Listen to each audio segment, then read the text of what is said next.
to sell till next year. Okay. And they figure that the market will be better, but I'm sort of saying, no, our market's pretty hot at the moment, so you should get going, you know? Yeah. I guess I read the news, and the news revolves around Melbourne and Sydney, where Adelaide, it's the opposite. Okay.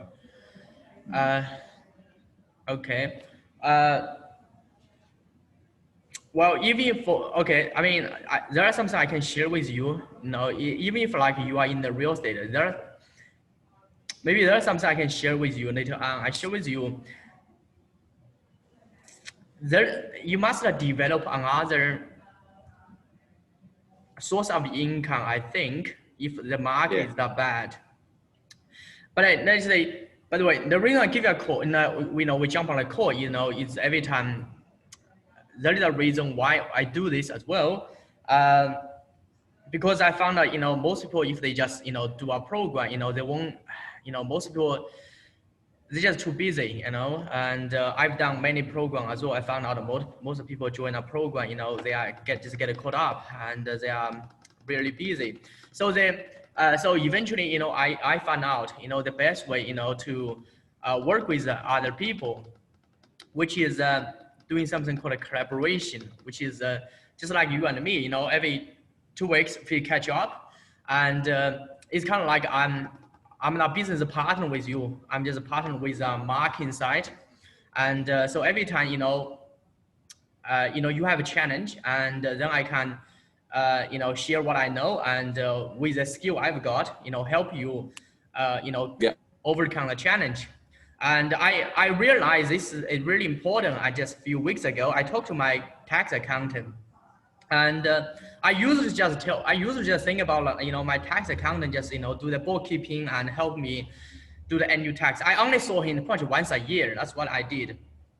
But I thought I made mistakes because I only saw him once a year, and the problem with once a year is I only like trying to review all my zero, you know, transaction, you know, doing this once a year. I found it's quite a mess. I'm not sure if you had experience, but I found it quite a mess.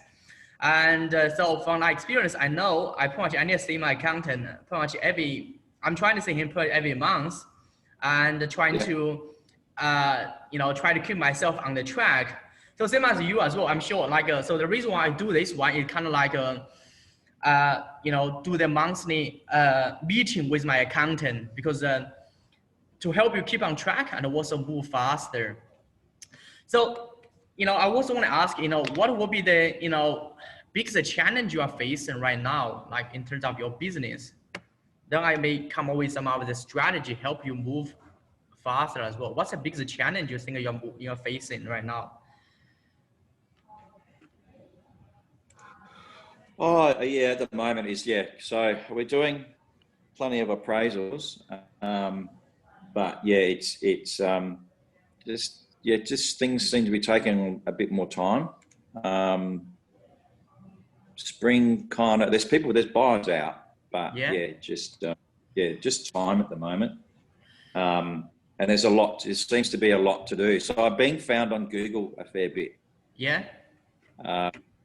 I'm not sure why all of a sudden, and I did spend a bit of money with Google, but it just, the expense, so they set up some ads for me, and it was supposed to be a certain amount, say $100 a day spend, and then the next day they billed me $500, so I turned them all off and said, well, hang on a minute, you know, you'll send me broke. So, but that's, I got 2 or 3 leads out of that straight away. Look, just that one day that it was on. So I have to make a decision a bit. Obviously, people are searching for content.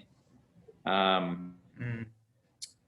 it just depends. Yeah, just, you know, it's interesting at the moment it's like you have to stretch yourself so many different areas to get a result. So the webinar thing that I'm doing, I think I've got it almost finished. I just need to do, I don't know how to, like if they subscribe to one, how do they subscribe to each of them in Webinar Jam? What do you mean, how do they subscribe to each of them? Well, there's 4 parts. So how do I get it into you know, there's 4 videos in that series, that seller lead series. Okay, I got it. So you have 4 videos in that webinar gen, yeah? Yeah. Okay. Then you just need to create 4 landing pages. Yeah. Webinar registration page and a different registration page. Yeah, require different registration. So if you just log in Can't they subscribe to all of them? I mean, yes, they can subscribe well then for sure. And but if you have a 4 video, as it is in a series, yeah, like a video 1, 2, 3, 4 is what I mean. So if you have 4 video, and the best way to do is and you don't so you what is your plan? Your plan trying to get them to watch 1 video and 1 time, yeah? Is what your plan? Yeah. Okay, so if that's your plan, it's quite easy with a webinar gen. So if you can just, yeah, if you the easiest way you can do is you create a 4 webinar in the webinar gen, and webinar 1, 2, 3, 4. You can just name it, and then you choose a different time. So webinar 1, you know, the time, and webinar 2, webinar 3, webinar 4. And the different time, and then you yeah, I think they have to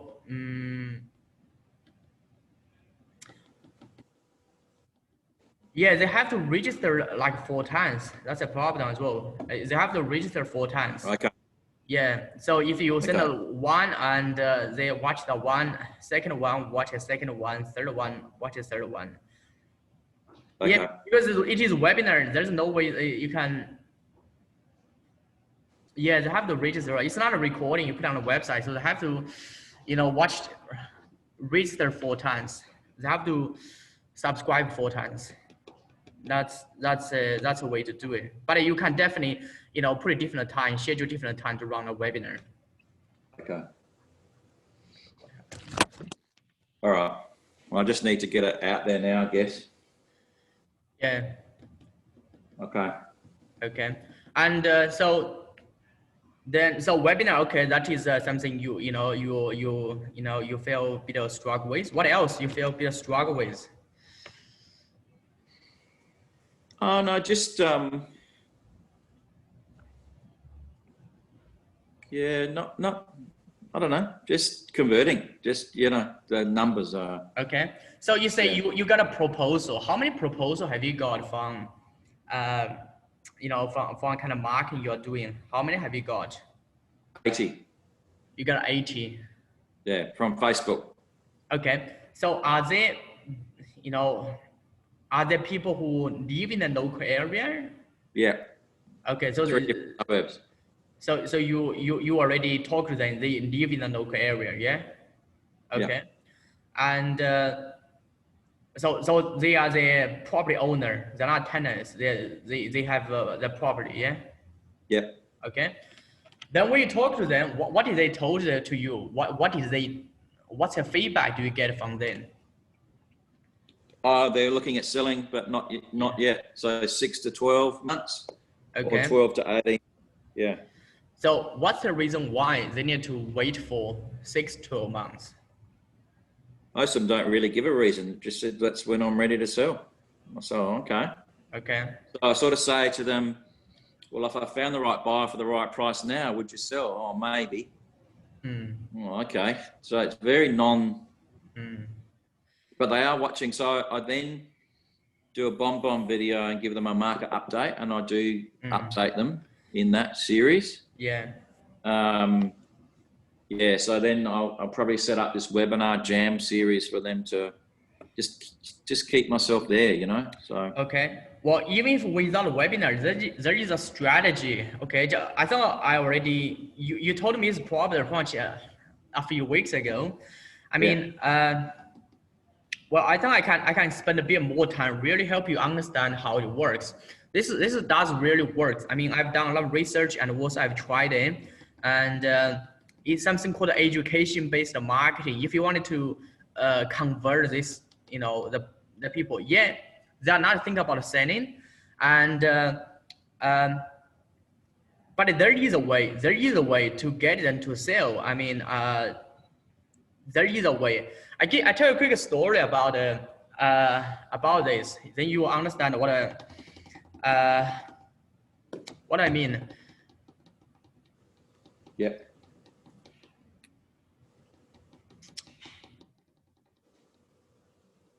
Okay, I tell you a quick story about recently product I bought it. I mean, this is what they use. I can share you the screen. Yeah, I'm gonna share you the screen. I think you will understand what I mean. Can you see my screen? Yep. Okay, I'm just open on the browser.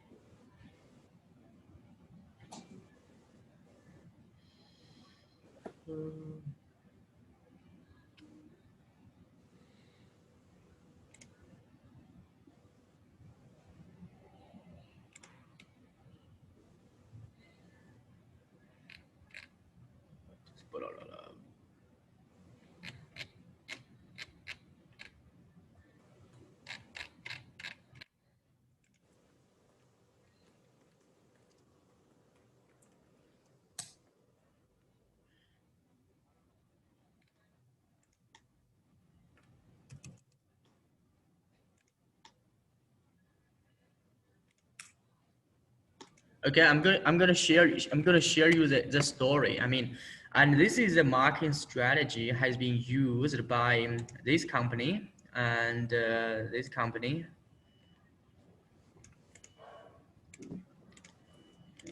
By the way, can I ask a question? How long do you clean your ear? I mean, ear wax. How long do you do it? How often do you do it? What, sorry?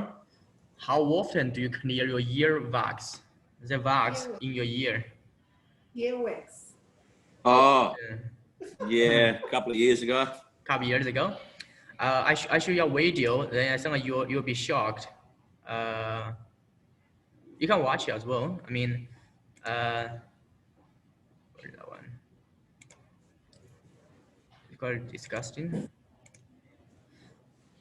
I mean, this is the marketing they are doing, by the way. I mean, I think this has only happened pretty much just last month.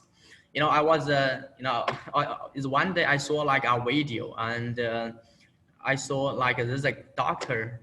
Yeah, he's a helper guy and try to clean his ear wax. And this guy, he went to see the doctor and this guy had a hearing problem. He thought about he had some ear problem. So he found it's quite difficult for him to hear other people. This guy is pretty young as well. And so, this is like hearing aid doctor. So he put some of the camera and look at this guy's ear, and this guy got so much, ear wax inside his ear. And he said, how like I took it out. And so the ear wax he took out is disgusting, This guy has pretty much never cleaned his ear for many, many years. And so the ear wax inside his ear actually broke the sound. Hi, Mel.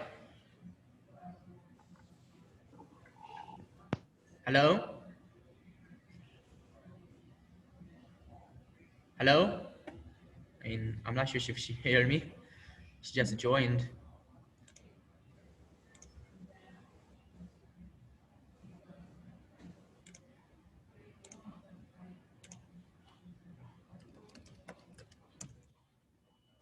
Hi, Mel, can you hear me?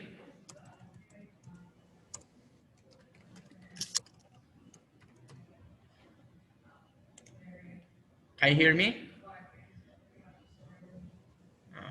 I think she has to unmute herself.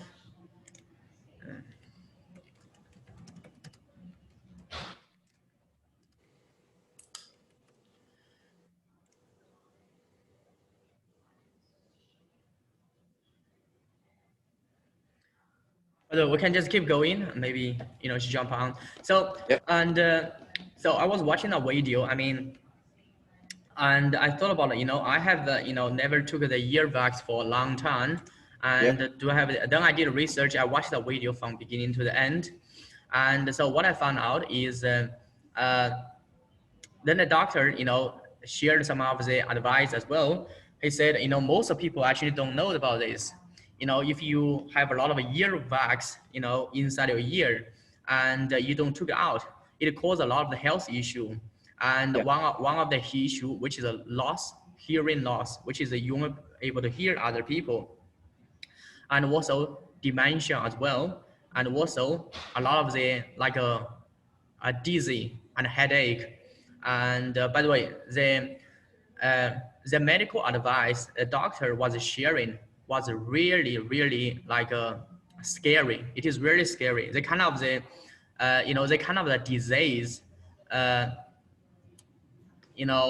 earwax can cause is I had never heard about this. I don't even know, earwax, have earwax in that inside ear can cause so many health problem.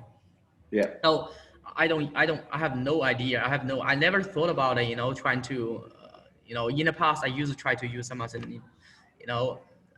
just trying to remove the earwax. I mean, I never really properly cleaned it. I don't even know this as well. No one told me about this until I watched the video. So I watched the video. I mean, you can see the guy and, the sense he's got out. I mean, this is like this. Yeah. Yeah, but you can watch the whole video. It's really disgusting, and it is really disgusting. I mean, it's terrible. I mean, also the medical advice the doctor share about it, about the health issue the earwax can cause.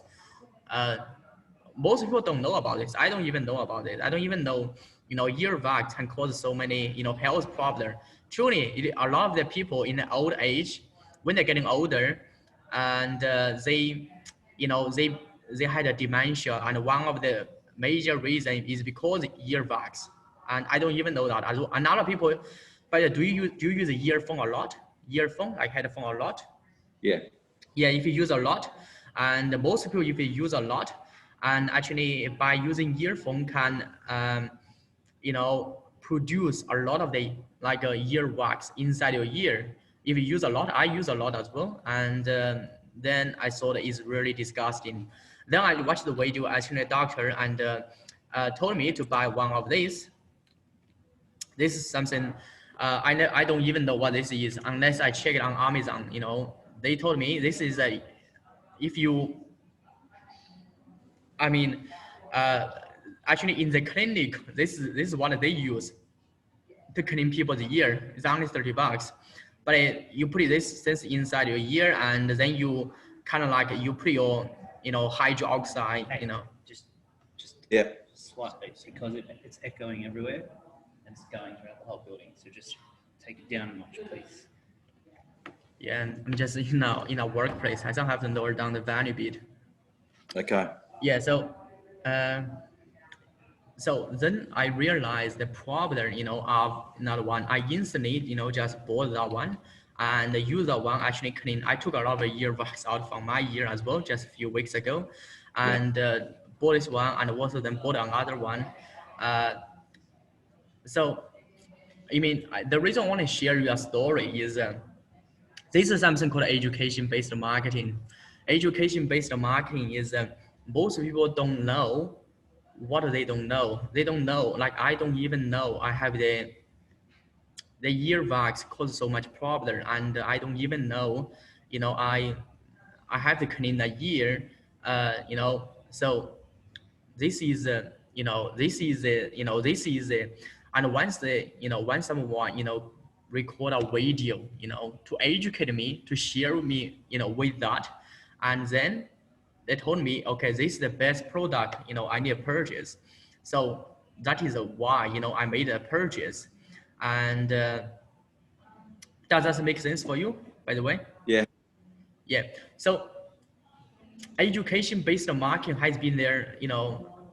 Have you? By the way, just I think last week, have you watched the Glenn Tweedle's webinar? Attend his event? No, you haven't. I think Mel attend as well. Yeah. I signed up, but I didn't get time. Too much stuff. There's too much, there's. Yeah, too many stuff. So Mel, have you attended Glenn Tweedle's event? I mean, I don't know why I cannot hear her. Yeah, but in Glenn Tweedle's event, there's a guy. This guy is pretty good. Do you know James Moen? Yep. And he's a founder, he's a CEO, and actually built that from scratch. The guy's name is Jim Panman. Yep. And by the way, Jim Panman, if you just maybe research about him, he's not a salesman. He didn't come from a sales background, and he actually is he got a PhD degree. So he's like academic, so. Because he's quite academic, so he didn't have much, I think much sales skill. Yeah. And because he's come from academic and he didn't have much sales skill, and so the problem with that is, Jim Pannan at that time when he get started his company, which is Jim Moen, which is a really struggle for him, and one of the struggle which is really hard for him to get a client because he was really bad with the selling, and he's really good with academic. Actually, he got a PhD degree. So, yep. And one time I think just in Glenn Tweedle's event, I mean, Jim, he was one of the guest speakers. So he shared about story, and which is about education-based marketing, based selling as well. And most people, know it. There's one time, he shared about story is, and there's one day, he actually trying to get some advice about sales and marketing from one of his friends, and his friends actually run an advertising agency. So one day he went to his friend's office, and his friend just, sit down there. His friend just spent pretty much 1 hour of his time on educating, Jim Pannan, about sales and about marketing, like about why they have the unique selling point. So, and at that time, Jim was not really ready, to invest a lot of money in advertising, because he just started his business. So, at that time, he got some advice, from his friends and who run the advertising agency, and then he left because he didn't have much money. But at that time he had just epiphany.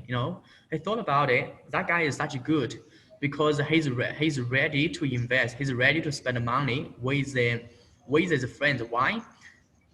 Because he know his friends is definitely it is spend 1 hour time told him about advertising and marketing and what he should be doing, and he never know it. He had no clue about it. What should I do in advertising? So also his friends advise him to not spend the money on doing something that wastes money as well. So Jim has got a lot of value from the meeting with his friends, and he thought about it. If he has money, he's going to definitely he's going to hire that guy. And then he thought about it. So from the journey, from that experience, Jim found something called he thought about it. How about I just share what I know about mowing and lawn with the people he work with.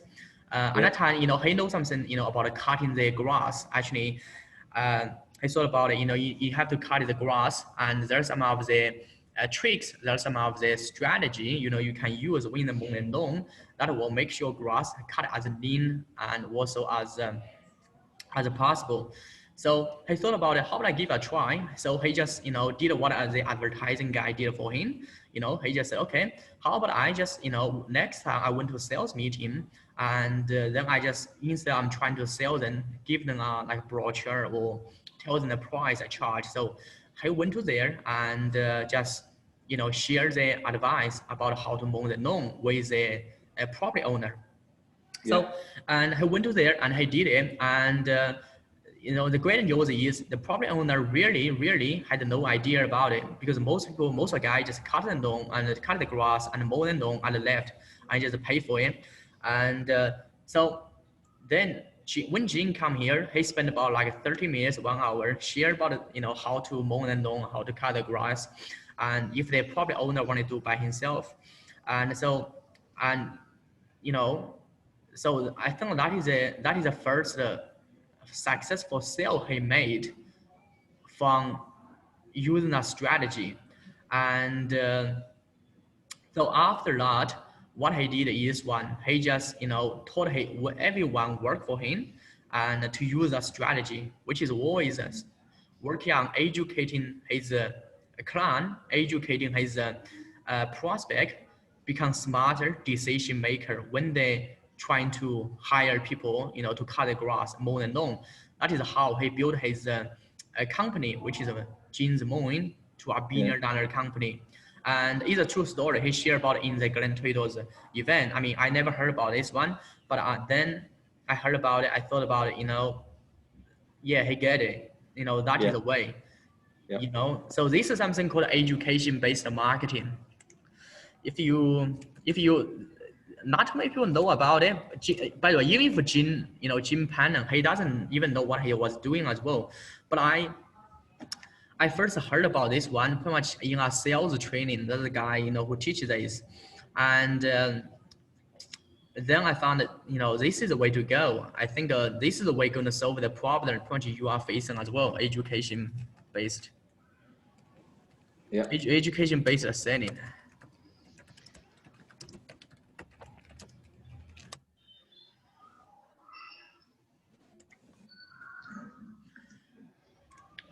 There she is.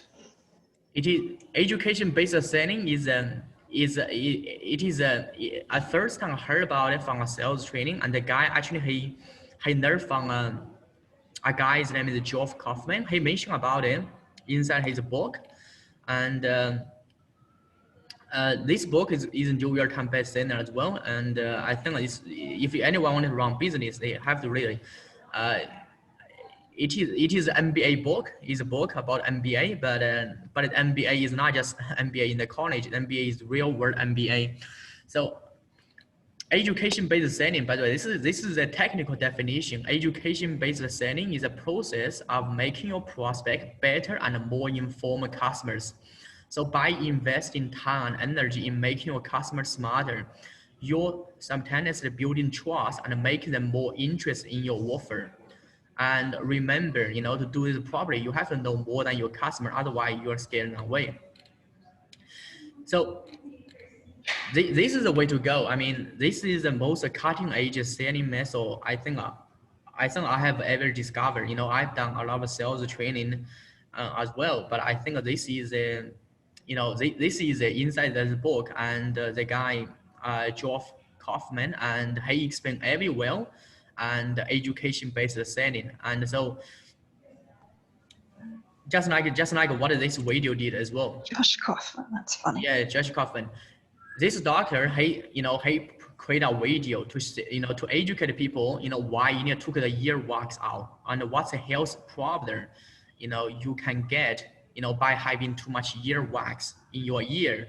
And I never thought about it. Then he educated us, then told us and to buy. By the way, the doctor doesn't sell this equipment, and he just mentioned about equipment he used. Then I just bought it, and to get people. And same as Jim Pannon, he educated his prospect about how to cut the grass, how to mow the lawn. So his class, and so that's how he differentiates himself, like Jim's mowing from other like lawn mowing company. So that's how he built his business. And but I got a friend 5 years ago. Yeah. By accident, started a eBay shop. Yes. And he was selling batteries. So up in just outside Adelaide, there's a company that manufacture batteries for camping. Yes. They're like a big battery for four-wheel drives and stuff. So, and he said, he was walking the dog for his mum, and he walked past and he said, do you think if I got orders for you, you'd ship them for me? Mm. Yeah, sure. So then he started an eBay shop and video-based marketing. So he put in a video on how to use the battery, how to set it up. Mm. and what applications you used it for. Mm. And it went fairly well. And then he did solar panels for camping. Yes.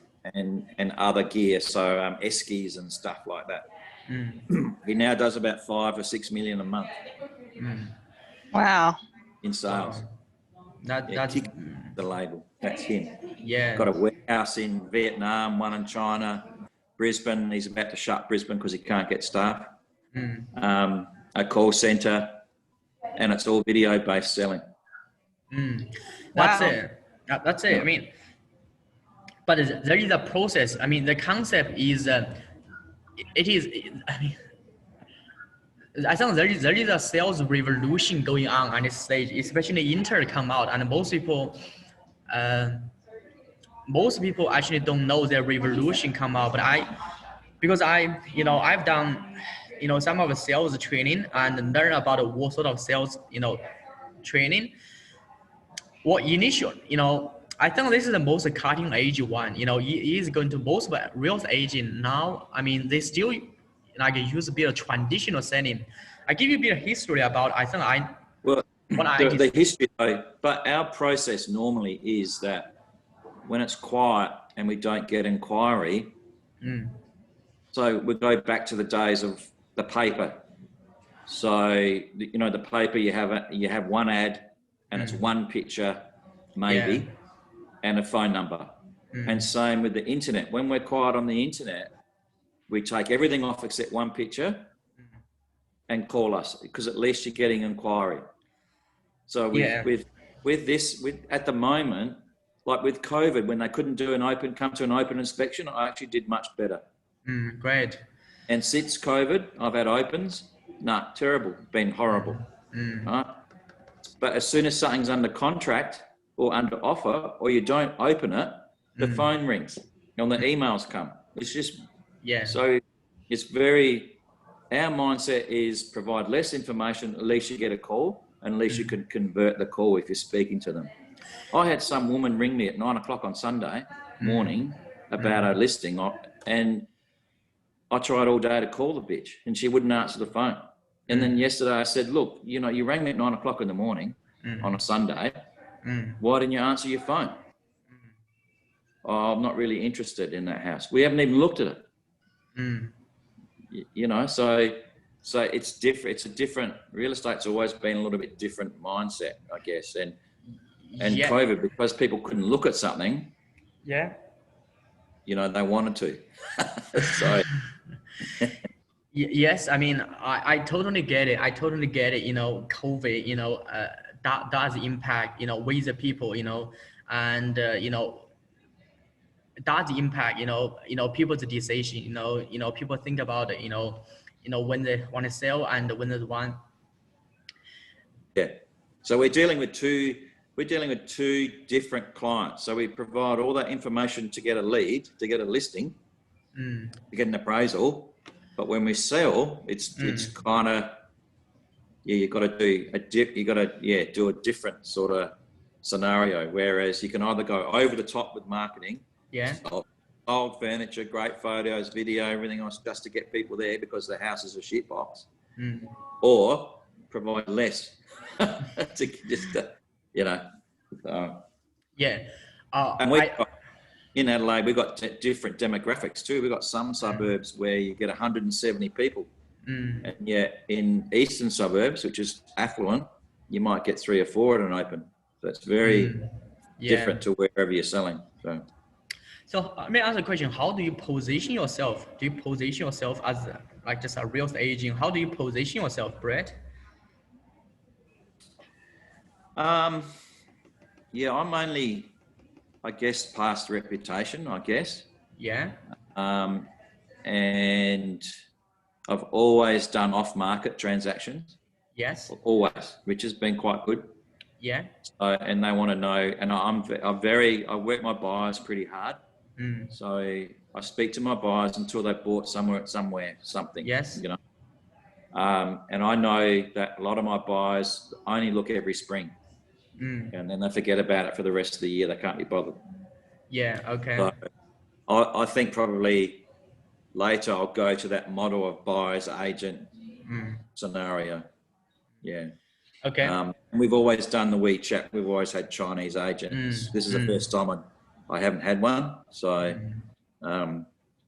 yeah. So, Okay. but a lot of them, and I'm not over the top on the marketing, but I'm certainly high. But and at the moment, I have to lift. My inquiry has changed, so my clients are coming from higher end. Yeah. But I haven't really sold a lot of higher end property, so I'm going through this transition at the moment. So, okay. yeah. I think there's something I can share with you about positioning. That will change you. That will help you understand this something called education-based selling in a much detail. Yeah. I give you. So at the moment, I'm really working on a scenario where they give me the keys. Yeah. To sell, and I do everything. Okay. And I'd like to actually even go as far as organizing them moving as well. Okay. And then I'd like to get to the stage where they give me their keys and I give them another set of keys. Do you know what I mean? Okay, where you I'll find you something as well. And that's probably where I'm getting I'm quite good at that. I'm quite good at taking a house from, like an ex-rental, for example, to sold. Okay. I'm quite good at that. So I'm finding good. a lot of I'm getting lots of appraisals and they want to sell next year. And a little bit of that reason is, I don't have the time to get it ready. And I sort of say, hey, we do everything. I get it all ready for you. You know what I mean? So, yeah, which is kind of really big in the northern areas of Sydney, in the high end stuff. Yeah, I get it, and I think you are good. So you are good at taking the rental property and help them sell. That's something really, yeah, any, and I did that for my own property. I was in it for 12 years. Yeah. Worked 7 days a week, and getting it ready for sale. I was thinking, okay, it's not good enough. Okay. Yeah. Sure. Let me. That's what I did. So I spent a month getting it ready, and it was from the front gate right to the back fence, redone the whole place. So. Okay. And okay. So let me ask a question. I mean, let's say for the client, what's the reason why they want to sell? Like for the proposal you get, or for the client, what's the reason why they want to sell? Have you got idea? Oh, a lot of downsizing. Downsizing, yeah. Yeah. So kids have moved out finally. Okay. And that's the same with some of my apartments that I'm selling. A lot of them are buying for the kids to get them out of the house. So, yeah. Okay. Once I go to uni, all right, you can get an apartment in the city, and we'll buy that for you. And then, we'll now finally leave and do what we want to do.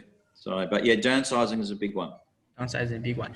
Let's just use that one. Then I can share with you the strategy. I mean, just use that one because it's quite tangible. I think it's going to help Mel as well.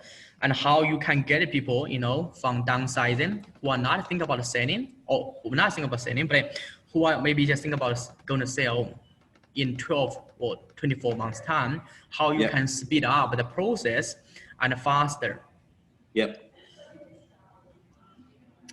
Most of the agents, I mean, I have found out, what they are doing is they get people into a database and then they send in an email newsletter and properly update, which is okay, just, follow them up and keep the brand in the, in their mind.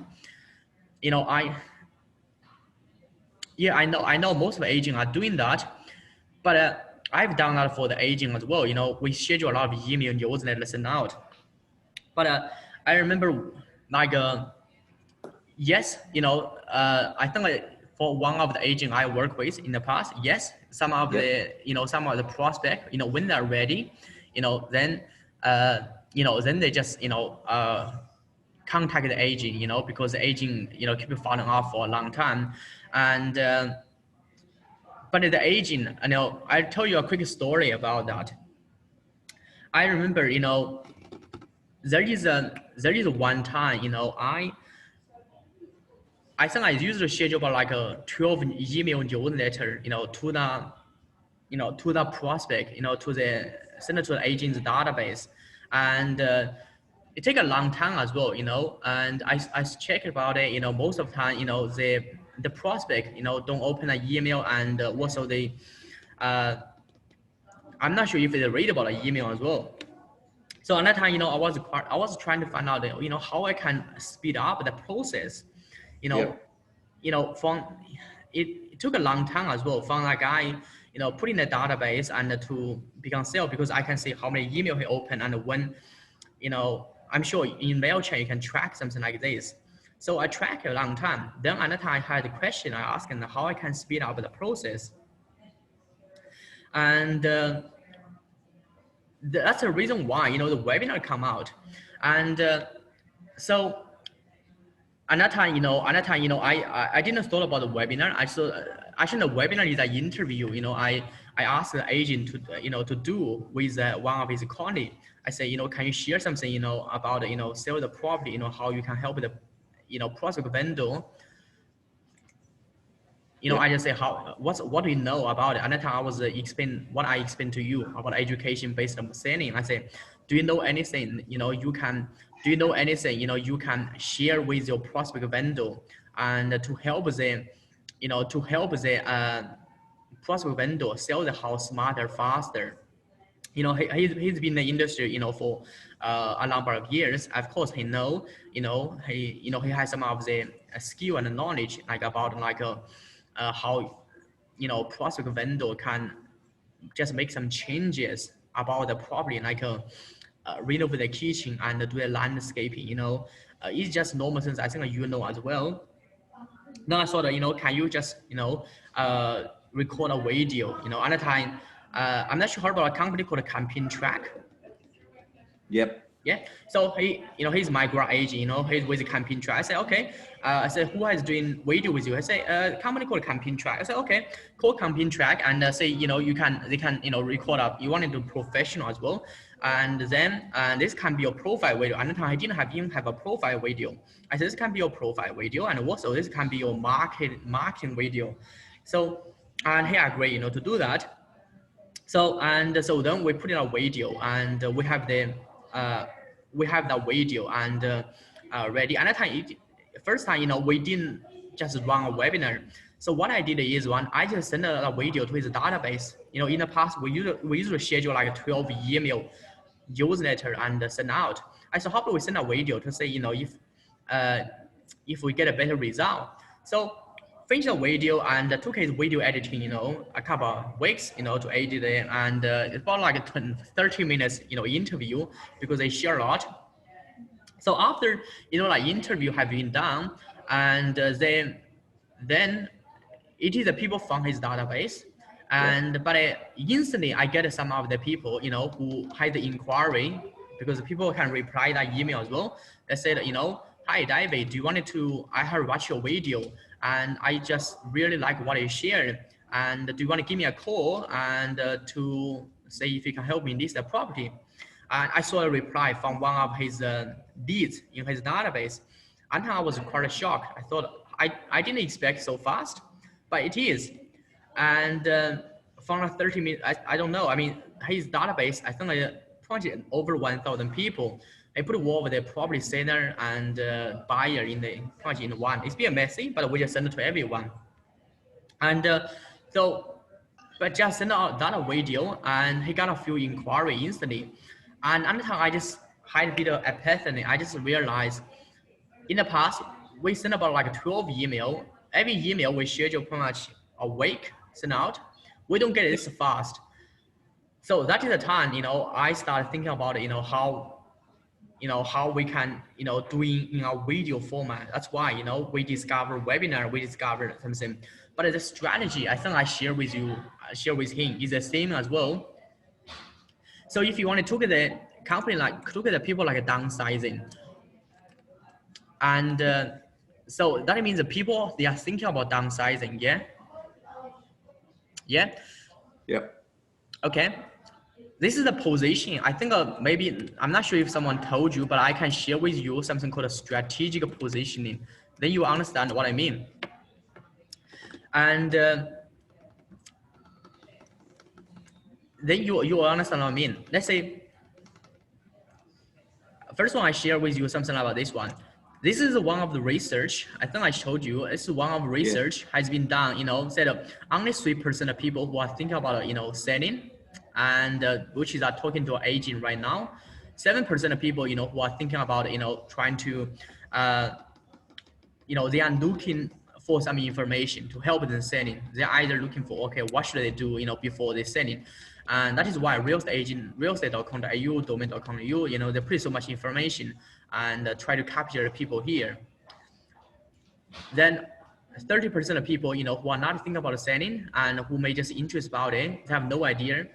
By the way, the pyramid punch only 3% of people who are ready to sell. Another 67% of people, they are not ready to sell. They are just looking for information.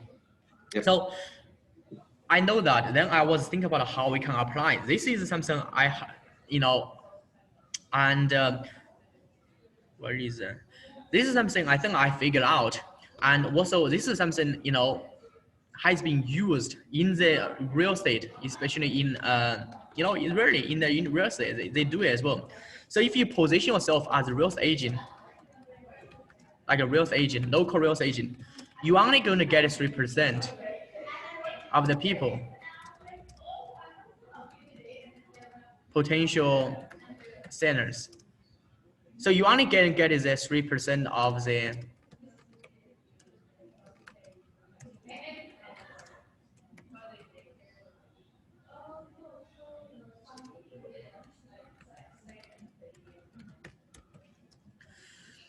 yeah. So think about this one. If you position yourself as a real estate agent, you, let's say if you got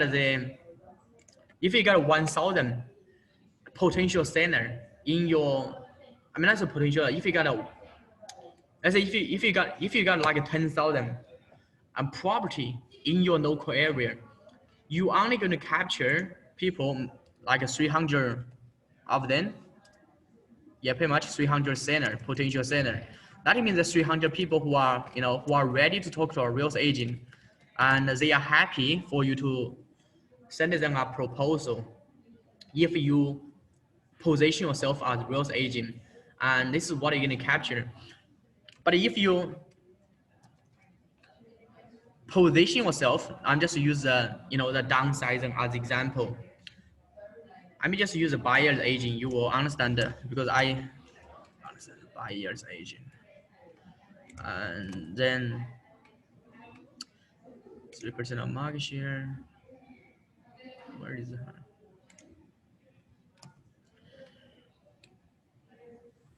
So let me ask a question. So if you wanted to get more people, which is getting more people interested about it, let's say if you work as a buyer agent, yeah, you say, okay, I have a property, you know, this is a property, and you just put on realestate.com.au and you just tell everyone in the area, and which is only a small percentage who are interested about it. Let me ask a question. If you want to get more people interested about it, what kind of the, how can you get more people interested about it, like your property? Hi, Jason and Brett. Sorry, I keep losing you. Apologies.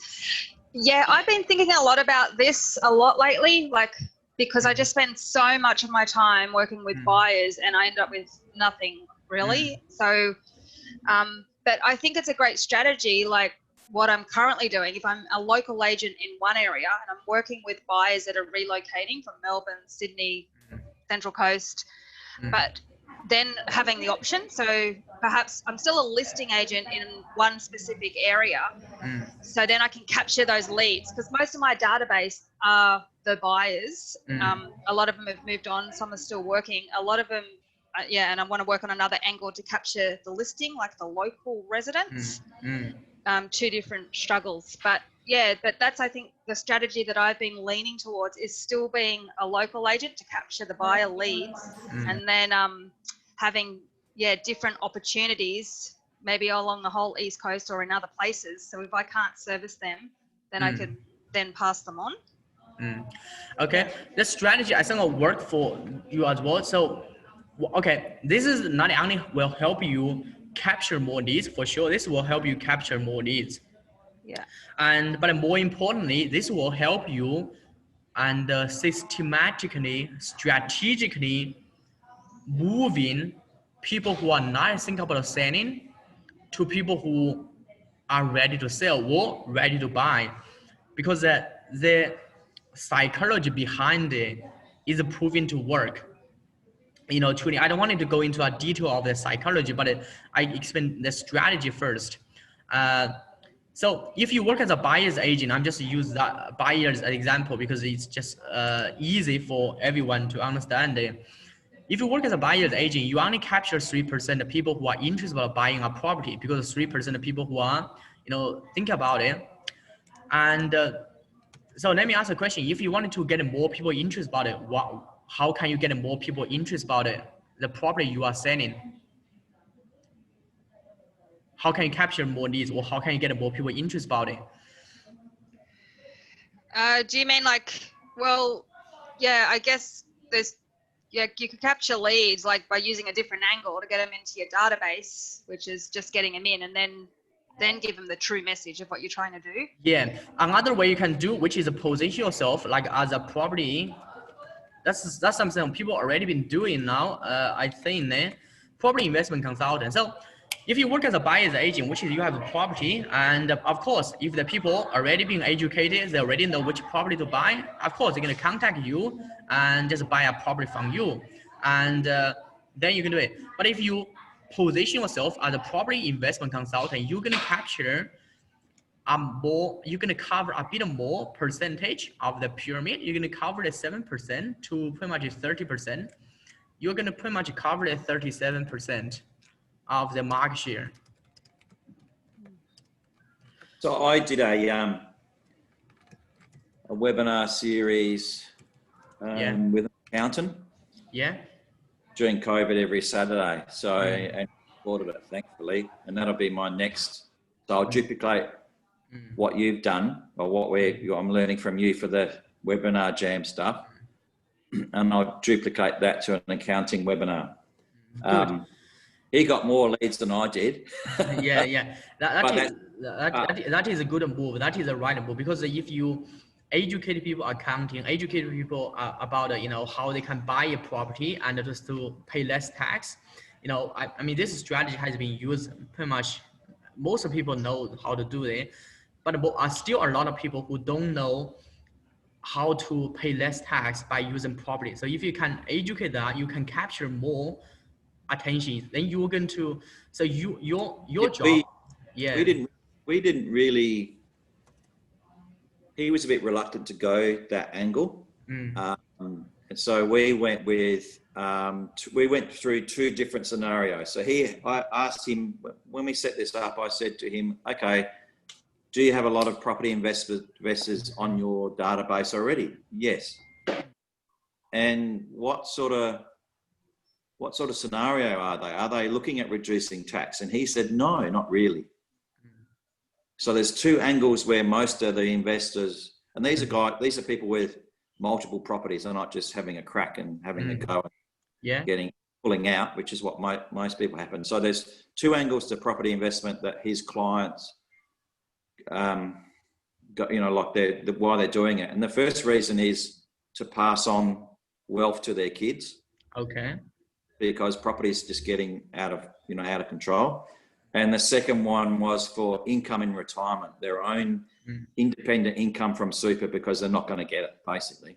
So there's two scenarios. So one is to slowly pay it off, but hand it to their kids. And there's a investment structure that he goes through.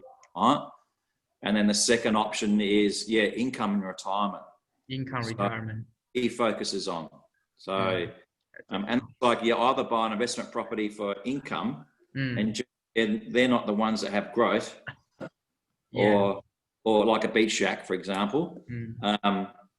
Or you have to pass on an asset to your kids, and then there's different, and that's what the two, this scenario where you reduce tax, he doesn't like that much, because if said if that's all you're doing it for, then you get things like, you know, you get audited a lot, all that sort of stuff. It's a whole heap of trouble. So yeah, it was interesting, and that's something I didn't know. I didn't really learn. You know, I didn't know before. I just thought, oh, you buy an investment property to reduce the tax, and he said, well, yeah, not really. So that was interesting. That's something that was new for me. But yeah, so so I'll upload this scenario, this webinar series. That's the next thing I'll do, I guess. So, but yeah, it was interesting. It was an interesting webinar. I learned a lot from my own webinar. Okay, great.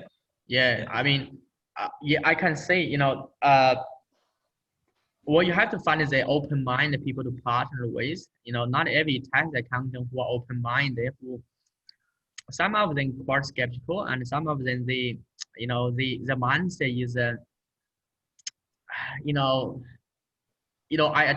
know it because I've talked to people try to partner with. Or some of the people, the mindset, they just think about it. Okay, this is what I do. This is what I focus on, and I just wanted to specialize in an area. I wanted to, you know, I totally get it. You know, so what I said to him was that, you know, and it's hard to find an accountant that recommends investment property, and the reason being is that they get income from trust and all that sort of stuff. So, or they get income from putting people in super, and then the super company pays them and all that sort of stuff. But yeah, so I offered a free consultation to my client, valued at, just put a price on it.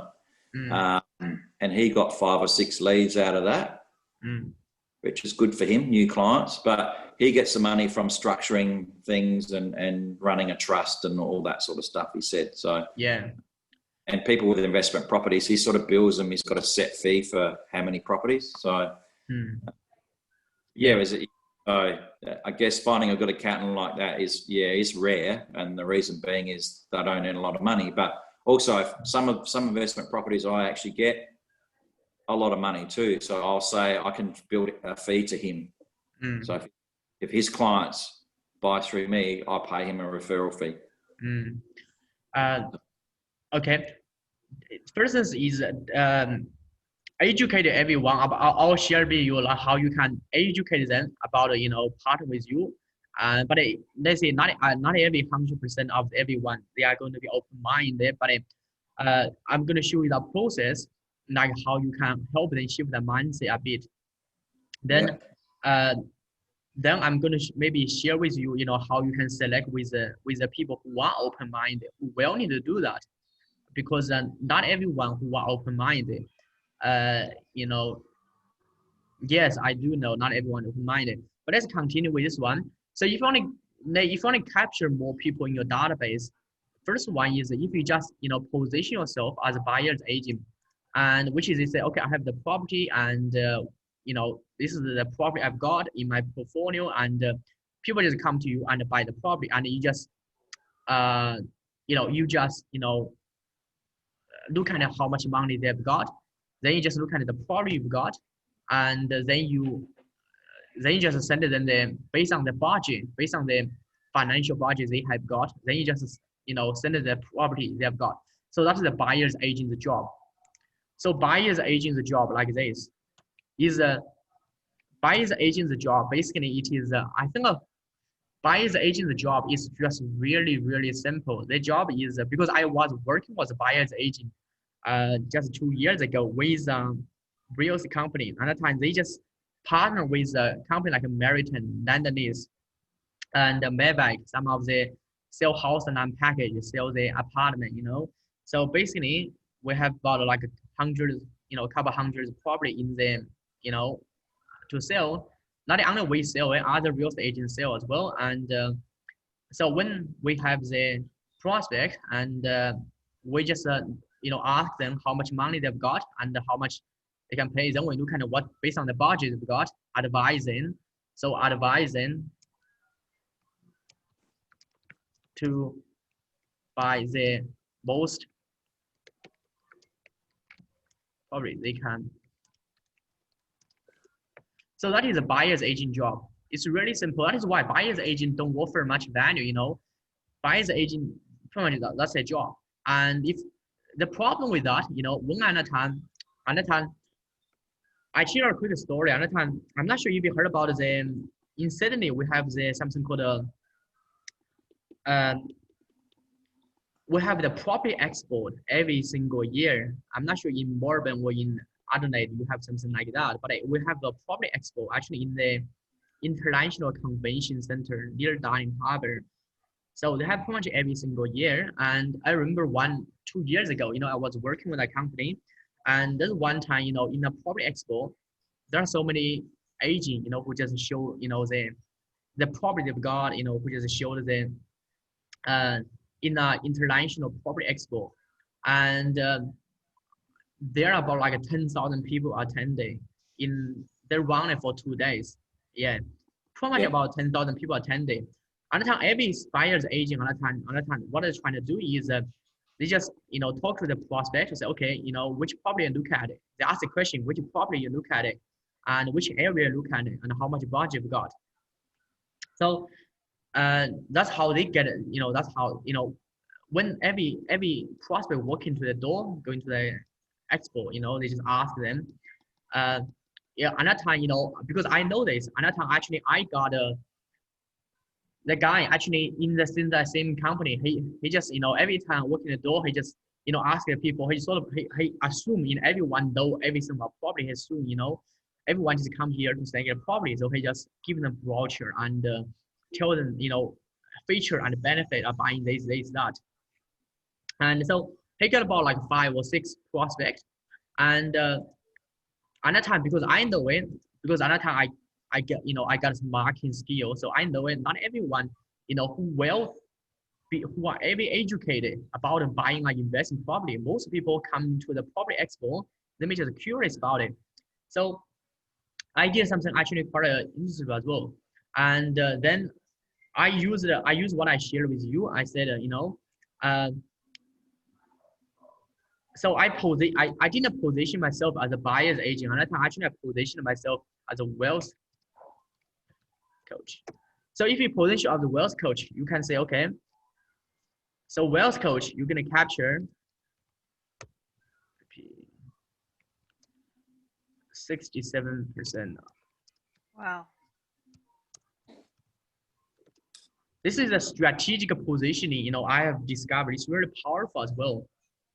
So another time, you know, I ask them, you know, what I ask them as well. I ask, you know, most of people actually, you know, they are in the 30 or 40, you know, they're trying to build the wealth. Most of people went to the property expo actually, yeah, they are in the ages 30 to 40. They have a good job and have good income.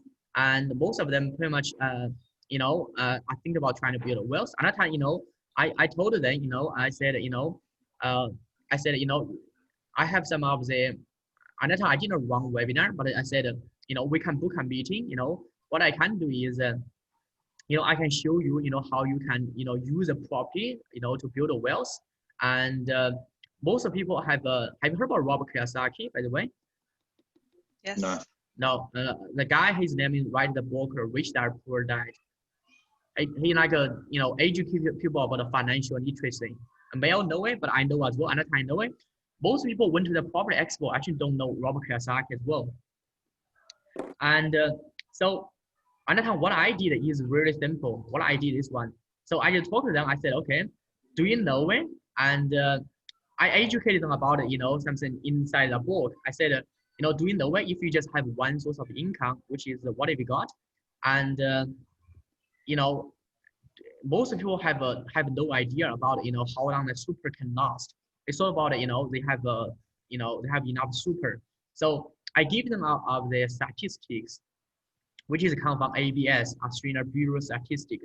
You know, I said, you know, for like you know, about 20 years ago and like 30 years ago, you know, most people when they start working, at the age of 15, as a baby boomer's age, you know, another time after World War II, you know, this guy started working, but the lifespan, you know, can be 65 to 70. So they may retire under 65. So they do have enough super. And then, come to the people like you, person like my generation, most people won't start working until age 25. With a finish uni, pretty much 23, 24. Then they got an internship, they punch start working. And most people retire at age 65. And the lifespan is expect to live 85 years old. So most people actually don't have enough money super to age. So I showed them about the statistics I got from ABS. I showed them, and by talking to them like that, then I help them, realize the problem. The super is not enough for them to survive after retire. So I position myself as a wealth coach at the time. Well, I didn't call myself as a wealth coach. I still work as a buyer's agent at the time, but I just educated them. I spent the time, talk about it. At that time, I get about 20 inquiry, which is 25 prospects. And I stand there pretty much just for 1 afternoon. And most people, I got 25 of them. And then I book a meeting, trying to, so in my meeting actually is, I have a presentation, which is a PPT presentation. I educated them why they need to buy investment property. I didn't, try to sell them any about the investment property. So I educated them. So I create a, well, I think I can show you. I did it. I mean,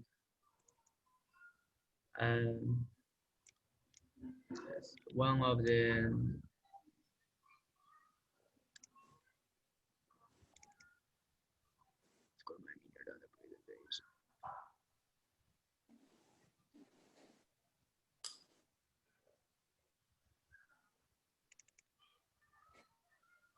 how much this one?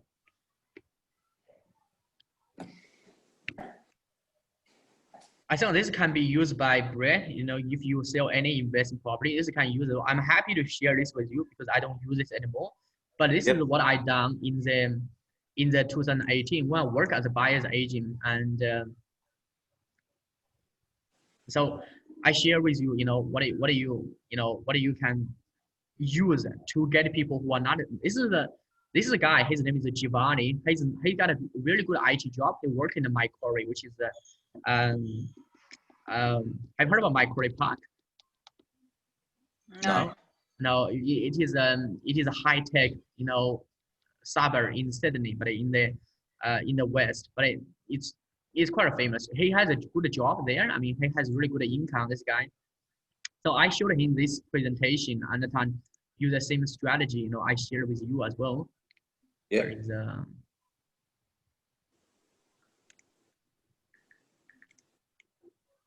This has a background.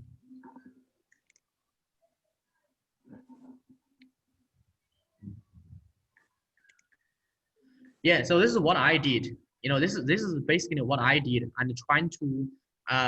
He wasn't thinking about buying any investment property. He thought he has a really good job, and he thought about he has a really good super.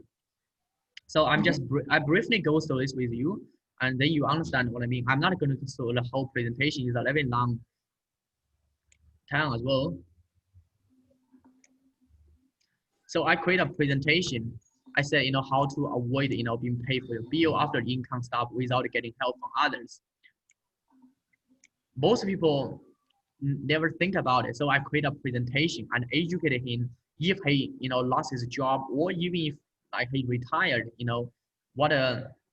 I think you don't have to write down, because I'm going to record the Zoom meeting. I'm going to put it on a Google Drive so you can watch it over and over, no problem. This is what I did. So, so I did the same webinar as well. This is probably one I did. I can skip this one. Then I showed them some of the news. I said, Forbes just a slash about 7,000 jobs for global structure. Actually, 7,000 jobs, and Australia, at that time, and they just, cut down all of the jobs.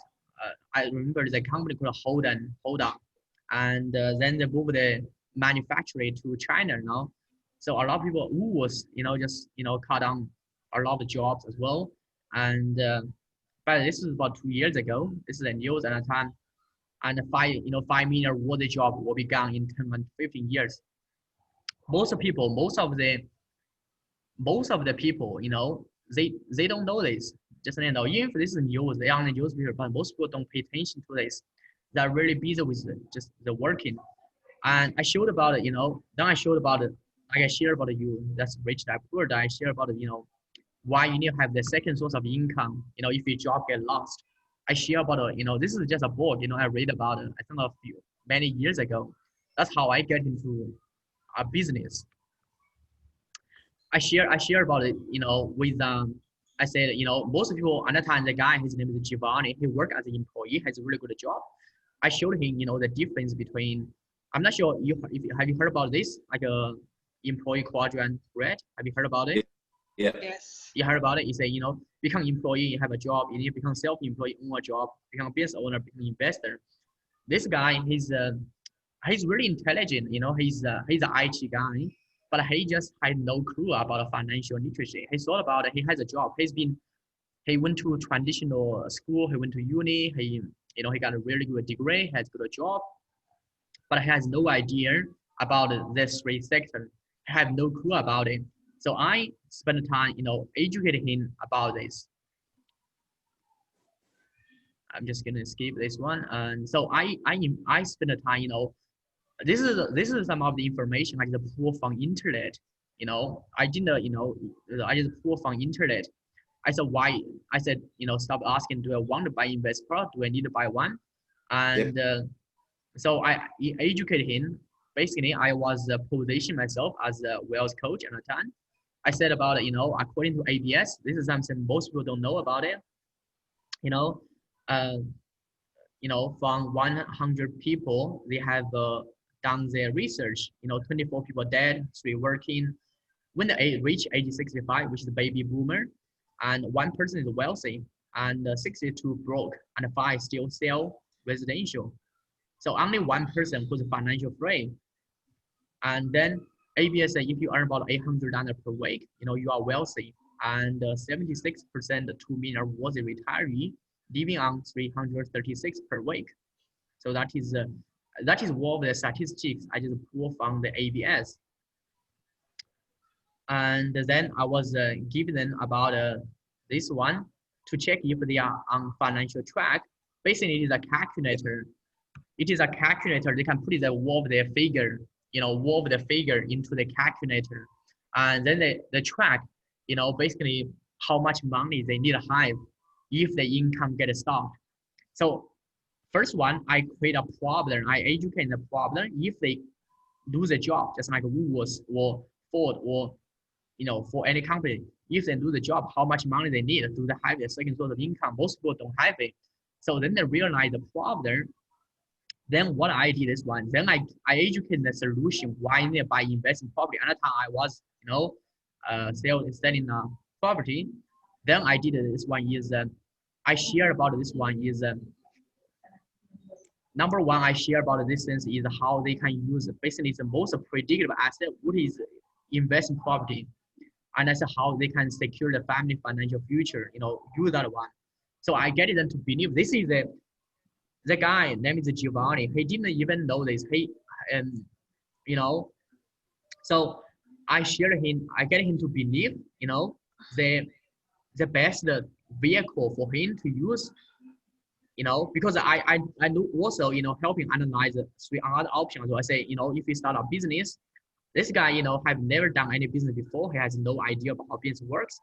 And also share, he has no idea about share as well. He got a bit idea about property, but he was not an investor. He didn't buy anything. So there's three secret, which is a webinar structure. I think I put it in as well. So as long as you get people, I get him to believe, the most predictable asset, which is a property. If he wants to secure his family future, he definitely need to buy an investment property. So that's a secret number 1. I get him to do it. Number 2 is how to use other people to pay off the investment property. I share about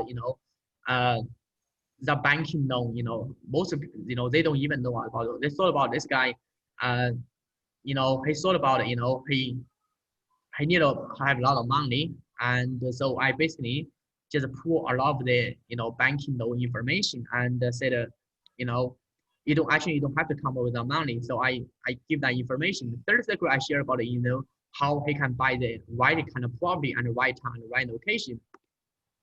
So I'm just briefly tell you just 3 things. And this guy, you know, so, so first thing I get him to believe is this one. I get him to believe if he wants to secure his family future after he lost his job, the best asset he can acquire is investment property. I get him to believe that. So once I get him to believe that, secret number 2 is, okay, he has some internal, belief, which is stop him, which is, okay, but I don't have enough money. He thought about it, he need a lot of money. Then another time he has really good job, really good income, actually, but he didn't really know. Another time I help him actually do a Excel sheet. I put a lot of Excel sheet, I put a number into it. I'm sure you can do it. Most of people know how to do it. It is a number, you just plug in how much, how much it costs to buy a property and how much the rent and how much he need to pull out from pocket. Actually, the property and I was talking to him, and which is neutral, which is he doesn't need to pay anything, and he didn't even know that because all of the rent can cover most of the mortgage, and because he is not going to live in the property. So third secret I showed him, okay, he said, okay, now I know, he can buy it. He said, where to buy and which property to buy. Then I educated him about that. By the way, this deal didn't, he didn't go ahead. There's a reason why is because another time, he had some other, priority in his life. But I found a meeting. This guy just really thought I was expert. Another time I remember I was like 2 months into the company, really. Was 2 months into the company, and he really, but he had some other things he need to deal with in his life. Marriage, actually, he faced a struggle with marriage and the kids, some other stuff he need to deal with. But I showed him the presentation, so I met him in I just met him in an expo, and he's just curious about it. What's a big event about? Had no idea about investment property. I get him to interest about it. Hey, I got a really good idea about. Okay, this is So I'm going back to this one. So another time I position myself as wealth coach. Then I educate him. So this one is I educate him, work as like a property investment consultant. That's the second position I did. Then I work as a buyer's agent. So this is something called a strategic positioning. I use a wealth coach to get him interested about it. I say, how you can build a wealth with the property. If I just showed him, okay, this is a property to buy, he has no idea because he never done investment property before, and he has he just doesn't really have clear. So I use this one, something called education-based marketing strategy, selling strategy as well, like a step-by-step from position as wealth coach and to move then to property investment, a consultant to buyer's agent. So getting to believe property is the best way to build a wealth. I help him analyze two another option. Another time I have done business. I know he has no business skill. Most business failed in pretty much the first year. So I guarantee the risk for him to go into business much higher. And for him, for the share market is much higher as well because he has no any other skill in trading and share. And so I can see it's the most secure way because based on the risk, he can take is a property because what kind of risk he can take. Even if he buy the property as negative gearing, he still it's still not much risk for him. So based on the things I was another time I just told him, okay, I just get him to believe property is the it is the asset if you want to build wealth. Then I get him to believe, okay, you don't need to have a lot of money to buy the property. And then I also educate him about what kind of property he need to buy based on the financial budget, based on the as God. Most of the buyers agent who only do this part, who only do get them to believe, not again, trying to sell them a property, trying to okay, I show them a property, say, okay, this property, this property, this property. They don't do the first step and the second step. When you don't do the first step and the second step, there's a problem. Number one is you are only going to capture a small percentage of interest. Because if you work on the street, like I work in a property expo, there's only maybe a couple hundred people from the 10,000 people who know what kind of property they want to buy, who has really good idea, You know, it's people have done research. It's people have maybe been to a seminar. It's people maybe have read some books. Maybe couple 100 people. I talked to pretty much 100 people there. Maybe have like less than 5 people have a good idea about which property they have got, which people they want to buy. Most of them don't have a clue about it. So instead, you know, trying to show them a property, I realized I need to educate them about how property can help build wealth and how property can help them, you know, secure the financial future. So that's a strategy I got. That's something called education-based marketing. So that is why I come back to you. You mentioned about you get a lot of proposal, and most people who are not thinking about selling as well. Just let you know, only small percent of people who are thinking about selling, and normally people think about selling because some of the life events. Because I pretty much I have a good idea. Death, job loss, divorce, and pretty much yeah, retirement, downsizing, upsizing could be one, but upsizing could be rare, I think, and kids, school. I think if you look at most people sell the property, I think that's pretty much this is probably the major reason: death, job loss, divorce, you know, retirement, downsizing, upsizing, kids' school. That's pretty much the reason why most people sell. But if this life event doesn't happen with the people are not going to sell it. Do you get what I mean? Yeah. Yeah. Yeah, just like this one. I'm sure you know, if there's no COVID-19, there's no COVID-19, I don't think the mask, which is a face mask, won't be sold at hundreds of dollars. Yeah. That's right. Yeah. If there's no COVID-19, there won't be like a shortage of toilet paper. Yeah. Same as though if there's no life event happen like death, job loss, divorce, retirement, they are not selling.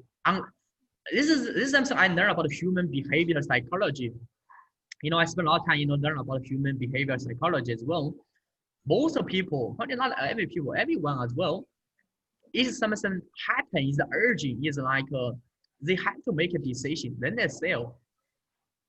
Then they have to, say, now I'm sell. If COVID-19 happen, they have to buy a face mask unless, you know, they want to risk their life, you know, get caught up by a virus. Then they're going to, you know, pay whatever price, maybe even for like I remember like my family, they bought a face mask, I think cost about like $50 just for one. It's really expensive, but normally you may pay like $5, you can buy that same stuff. Most people, you know, unless something happen as one, but what you can do this one, you can do is so this, but it's only small percentage of people who happen like a death. How many people really compared to all of the people in a local area? What's the percentage people really face a family death? They're not going to send a property. I mean, there is a percentage, but really rare. So when they have this problem, then they're going to talk to an agent. Then the agent is going to help them sell property. And a job loss could be another one. Divorce, yeah, this is all of the things happen. This is sense you can do it. This is sense you can do it. There's another way you can flip this around. What you can do is you can bring this kind of the problem. What you can do, you have to bring the problem. Let's use a downsizing as example. I mean, what's the reason why people want to downsize it? Brett, what is the reason why people want to downsize it? Either the house is too big or they can't afford to maintain it anymore. Yeah, they can't afford. Yeah, can't afford the water. Yeah. So just to use that example, I'm sure I can. You understand how this can apply to that one. In the training, actually, more just read in the war about this. So if it's downsized and most people can't afford to maintain, I mean, so they feel a bit of pain. Yeah, they feel like okay, but the pain is not enough for them to make that decision to sell them property. Just let you know, it's not enough. Unless let me give an example. Let's say, most people, most people, they most people know they do know, they need to they need to have the second source of income. The job get lost. They have something happen. Most people do know. They need to have the another source of income. But most people, from what I know, from the people I talk to, and most people who are not going to make a decision to say, okay, I'm going to, have the multiple source of income, unless something happened to them, like COVID-19, they lost a job, then they realize, okay, my job is not stable and I have a source of income, unless something really urgent. So there is a way I can explain to you. This is the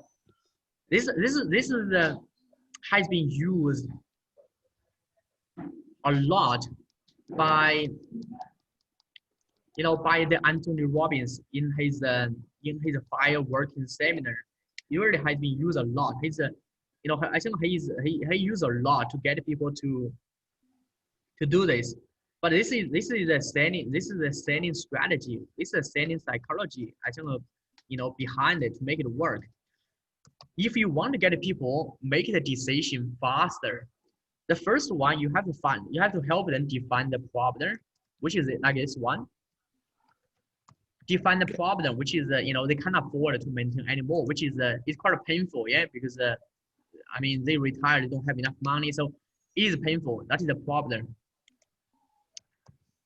Then I think then you have to educate them about that. You have to not educate them, but you have to get them come out the consequence of the problem. So let me ask a question. Let's play a game. Let's say, imagine I'm a real estate agent. Like you are the seller, okay? Then let me ask a question. What are the consequences, that may happen if you, let's just say in next 3 months, if you don't downsize them, what's the consequence may happen?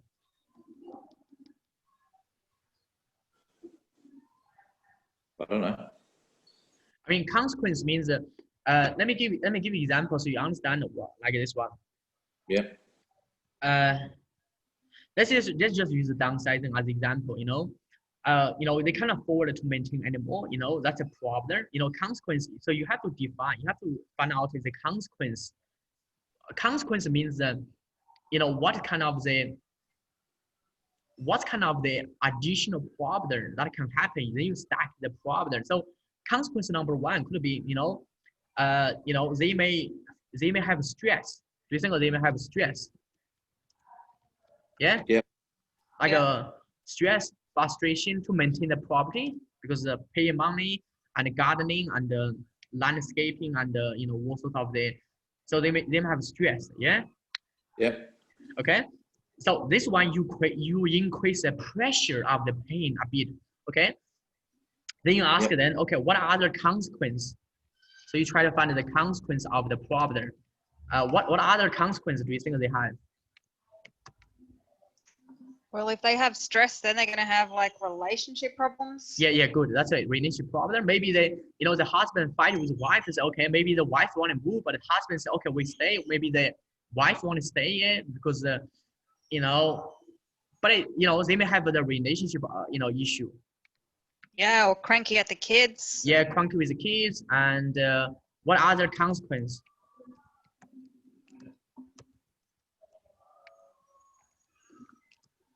And maybe yelling, and then you have to dig deeper. You say, okay, if you cranky with the kids, have relationship issue, what other consequence of this problem?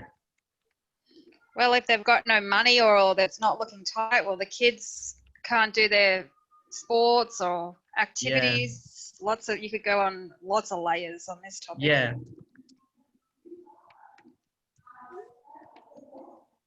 And potentially, let's say you can just go in deeper, but they need to come out with the answer. So once they come out with the answer, then because if they come out from their mouth, they feel the pain. If it comes from your mouth, they don't feel the pain. If it comes from their mouth, and it's okay, the consequence is a relationship issue, cracking, yelling, and argument, and potentially they may face divorce. Then you go into a deeper. Of course, it is an assumption. It is not a, of course, they're not going to divorce if they don't downsize them. But if it is a worse scenario, then you ask them, what is the worst scenario can be? If they don't downsize them. Then they think, okay, the worst scenario, get into imagine the worst scenario, okay, they may face divorce. If they face divorce, then they have the separate property, and then they may, both of them lose. The only person who win actually is divorce lawyer, because divorce lawyer get paid. So get into imagine the worst scenario, then the pain just increase, like stacking to a level, okay. Then the people, then they, then they will, what are you gonna do? Because you bring, if the pain, the thing about the pain is not painful enough, because most people, they, I don't want to go into too much about the psychology, but the psychology work like that. Most people know they have the problem, but they trying to ignore the problem, or they trying to make the problem they're trying to make the problem not not obviously enough. They're trying to justify, that's the mind, that's how mind works. Just need to know. So if you can just bring the problem from the future to the present, what I mean is they can experience the pain, then they can feel the pain strongly. That is how they can have the emotional, that's how they're going to make an emotional change, and to downsize and upsize and to sell the property. And that is how I think, if you ever go to Tony Robbins seminar, and that's the strategy he used, and he just leverage people's pain and stacking, and then get people to feel it. Of course, he's a master of doing that by putting into a different environment in a kind of event, have the music, have the sound, have the, a lot of the motivation and exercise, like jump on the chair, dancing, but at the core, because I spend a lot of time, trying to find out why he's doing that, but I find at the core, he's getting people to experience the pain. So leverage their pain. LEVR. Pain to make the change. Well, Mel, does this make sense for you? Yeah, it does. Yeah, because I give you an idea about this one, and this is a really successful client. I think Tony Robbins got. This is how he how he got that client to change. He shared a story. It is about one of his friends, and it is his one of his friends for a long time, and the guy is just really crazy smoker. He smoked like 3-4 pack cigarette a day. Imagine how much cigarette in this man. 3-4 pack a day. When he gets stressed, frustrated, he just smoke a lot, like 3-4 pack cigarette a day. So this guy, he just enjoying it, getting to the, most people, he just trying to relax, smoke 3-4 pack cigarette a day. And he, keep doing that for many years. And he had some health issue for sure. He smoke cigarette causes cancer, smoke cigarette, cause a lot of health issue. Of course, he know that. But, smoking is so good for him, and I feel good, that's why I want to keep doing that. But there's one day, he just quit his smoking. And there's one day he was sitting in his, in his library. He got like a personal library though. This guy is a bit wealthy, so he got a personal library and he got so many books. And he was reading newspaper. So, and he reading newspaper, and his daughter just come in, and his daughter be young. His daughter like 5 years old, just a young girl, just come in, and his daughter was crying, and Then this guy, he just, asked the daughter, why you are crying? And his daughter, just use a finger, pointed the cigarette he was holding in his hand. He said, I said, Daddy, you are not going to see me married, and because you are smoking so much, and you will die before I get married. So the daughter is crying, and the daughter's eye is boiling with water, and this guy is just feels so much pain at that time, and of course he loves his daughter, and and he said, no, cigarette will not kill me, and it's, I'm just relaxing, um, you know, but her daughter no, because daughter has been told by her mother, by also maybe by the teacher as well, smoking cigarette, cause cancer and one. So her daughter, just very persistent and said, you are not going to see me married. And so another story is this guy, another time he made a decision because he immediately felt so much pain and from, smoking cigarette, because he know if he, pass away early, he won't be able to see his daughter's marriage. So he just instantly, emotionally feel a lot of pain at the time. And then he just so warm the cigarette into the rubbish bin. And at that time, he made a change. He was not going to smoke a cigarette anymore. So after that time, he decided to quit smoking forever. So this is a classic example about how, he leverage, because the pain of not being able to see his daughter get married is stronger than, than the pain of quitting the cigarette. Of quitting smoking is be painful because he feel smoking and feel relaxed, but the pain of not seeing his daughter get married is way stronger. So he has to quit. Does that make sense?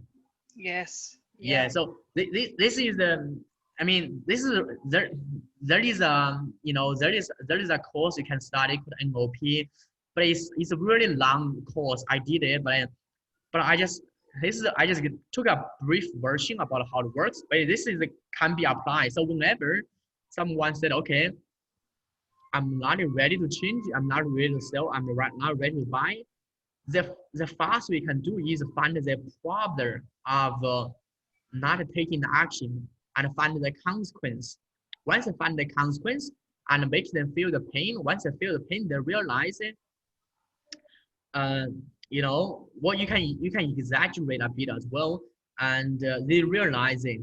Then then they will be ready, to change.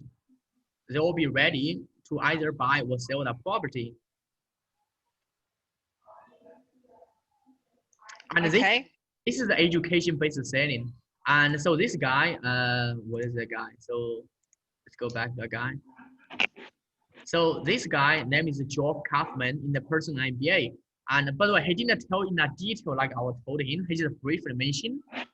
But education-based selling is this: is to educate people about the problem, they don't even know existed, and also the consequence of the problem. Then the people say, okay, the people will think about, okay, you got it, you understand better than themselves, and then you will need them, because most people actually, they are looking for someone to lead them as well. Because if you can understand the hybrid, just come back.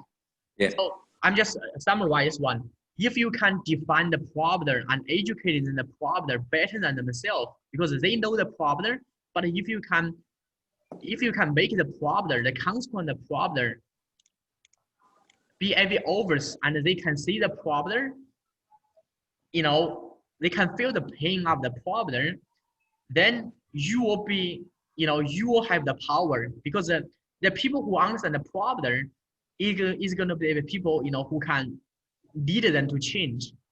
And if you can help them, I think I sent you the 11-part question, and the question is the process to help you identify the problem and get a consequence out of the problem. And once you get a consequence out of the problem, you understand the problem so well, like a downside then so well, then you can educate them.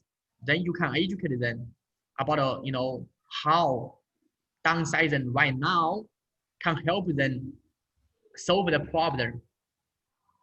So this is the way to get them to move. This is the way to get them to move. Think about it. Let me ask a question. Maybe you have, because most of you have this experience. Let me ask a question. And have you just think about it in the past 3 or 4 months? Have you made a decision? Like, have you made any decision because you realize, you know, by not making a decision, you know, cause more problem than just make a decision right now? Have you made any decision? Like any kind of decision, you know, can be.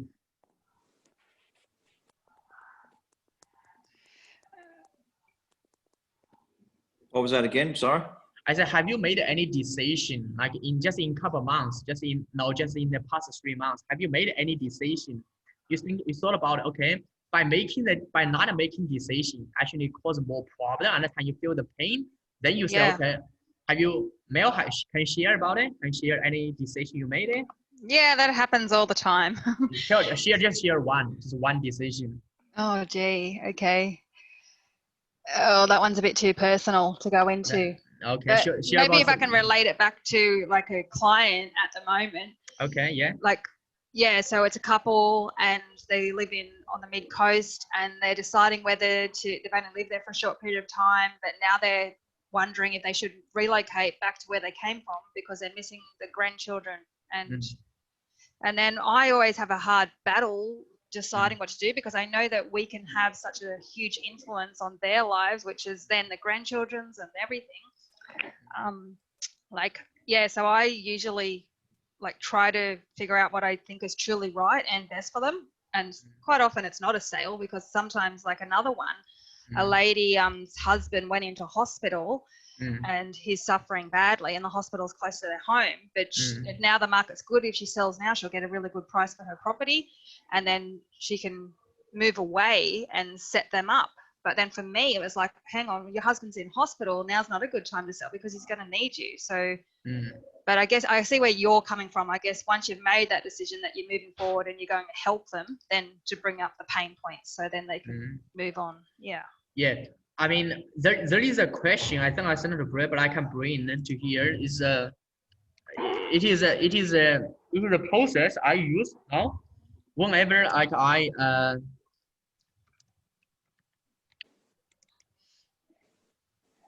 can share with the process. I mean, I'm happy to send you that question, and you can use it in your sales meeting to help the people, moving fast as well. So just have to.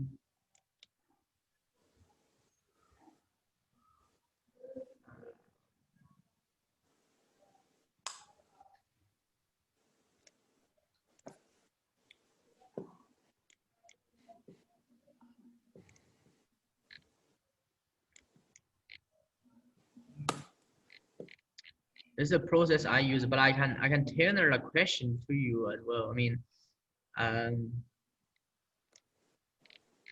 to find it? I think that is one. This is a process I spend a bit of time explain to you. This is a process I do, and now. So the process I briefly explain to you the process of doing it. This is a sales process I've learned. About education-based selling. The guy was not teaching anymore, and but the process I can share with you. I can send you the question, then you can just use that question, because a sales training is about 6 days. I mean, the guy, unfortunately, he's not teaching anymore. I'm not sure, but I can give you the question. Values are value. Is there another word that you can use for values? I just know that everyone else is already using it, and I've been looking for another word for values. Same word, same meaning, different word. Yeah. Priorities, maybe. But anyway. So this is a process. This is a education-based selling process.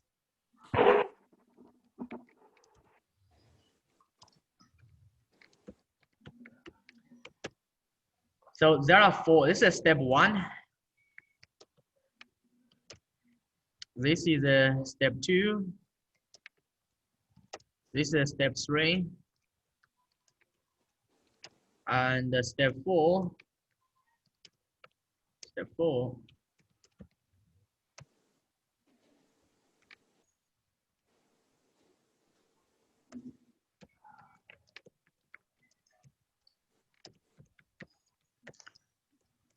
Jason and Brett, I've got another appointment at 1 o'clock. Okay. Just so you know, I wish I could stay, but That's all right. Once we finish this, I mean, I Yeah. can send you the question to you, and then because this just help you both of you. Yeah, I'm happy to keep going right up to 1 minute too. That's fine.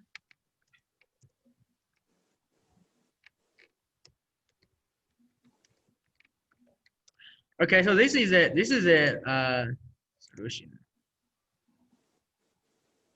Other step as well.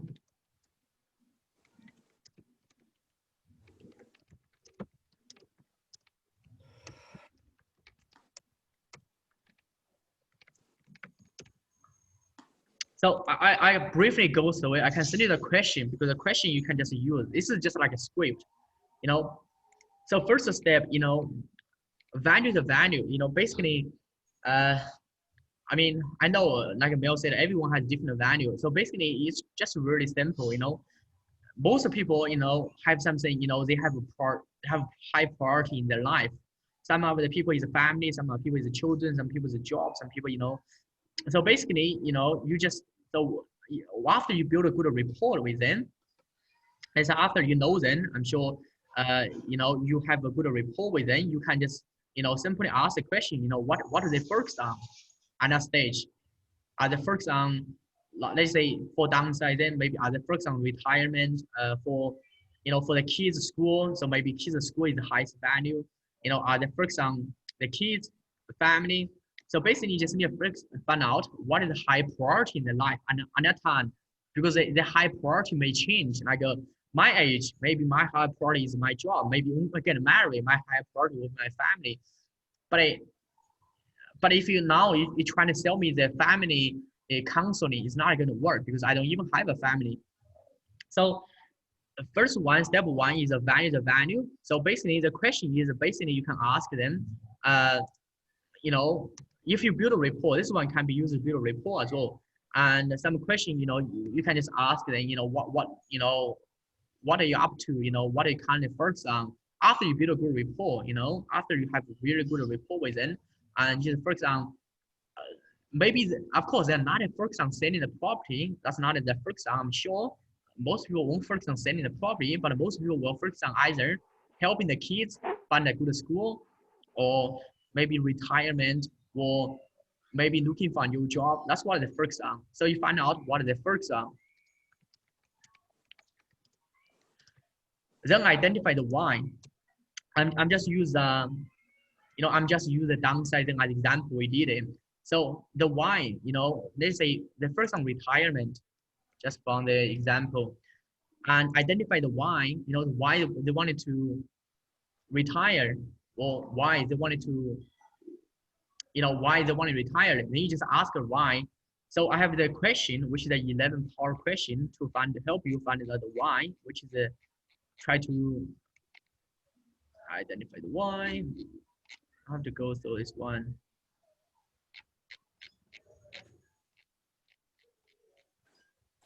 And this is a question. This is a question I think I give to Brett as well.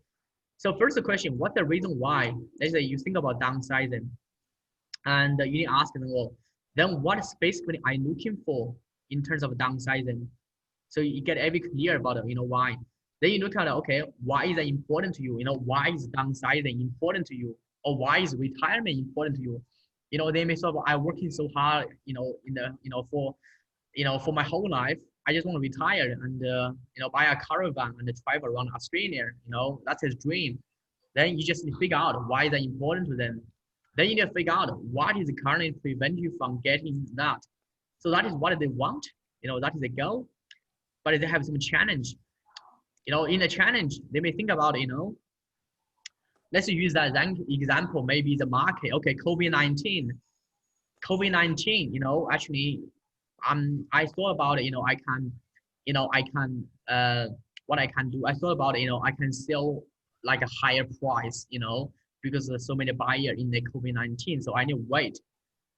So what sort of problem does ultimately create for your life, not a business? This one. And so what I mean is this one. They think about COVID-19 and you know, the sense of prevent you from getting it is because you know, they have they thought about, you know, they can sell like a bit of more price, you know, more money in the COVID-19. So there was waiting, but they don't feel happy as well, because the longer they wait, you know, the goal is to, you know, sell the property, maybe buy another like smaller property, and then have more money to go traveling, you know. But COVID-19 actually is something, you know, preventing them from, you know, getting what they want. They just have to, like I said, what's the consequence likely to happen in 12 months? Then another time, you know, you can just this is a question designed like a step by step to get them to feel the pain. So if you don't sell the property in 12 months, you know, what's going to happen? What's the consequence? You know, are they going to, because most people getting older, they just feel the time has passed so quickly. And so if you can get them to feel the pain, they don't have much time to travel, to, you know, to live in the dream. And so they are, you know, they are feel emotionally, feel a bit of pain. How would you know you find the right agent, you know, for your current needs? How would you know you find the right agent? Basically, ask them if they are thinking about looking for real estate agent or not. If they are looking for, and what kind of agent they are looking for. Though instead, you know, tell them, okay, I have so much experience, you know, I have sold this kind of property. You need to ask them what kind of the agent they are looking for. You know, different people, you know, they have they are looking for different style of agent. You are looking for, you know, what kind of agent they are looking for. Maybe what kind of service they are looking for as well. Then this is really important, because if you can get this question out, then you will come out the offer. What I mean is one, maybe I share an example. I remember like there's one time I was helping an agent with a school founder reason.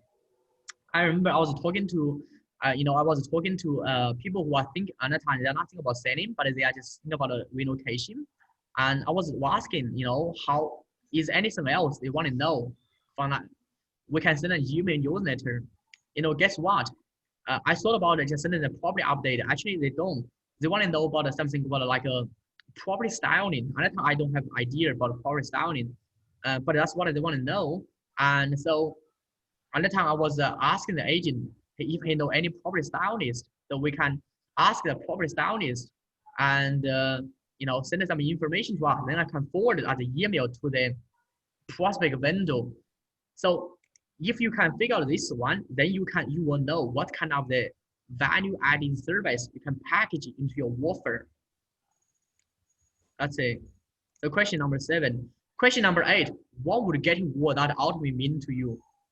So once you know, go through the process, then you find out, you know, what does it really mean. You get it into, basically you get them to feel the pain and get them to imagine, you know, the dream. And then what space do you like or dislike? And what's the main reason you haven't purchased or you haven't selling at this stage?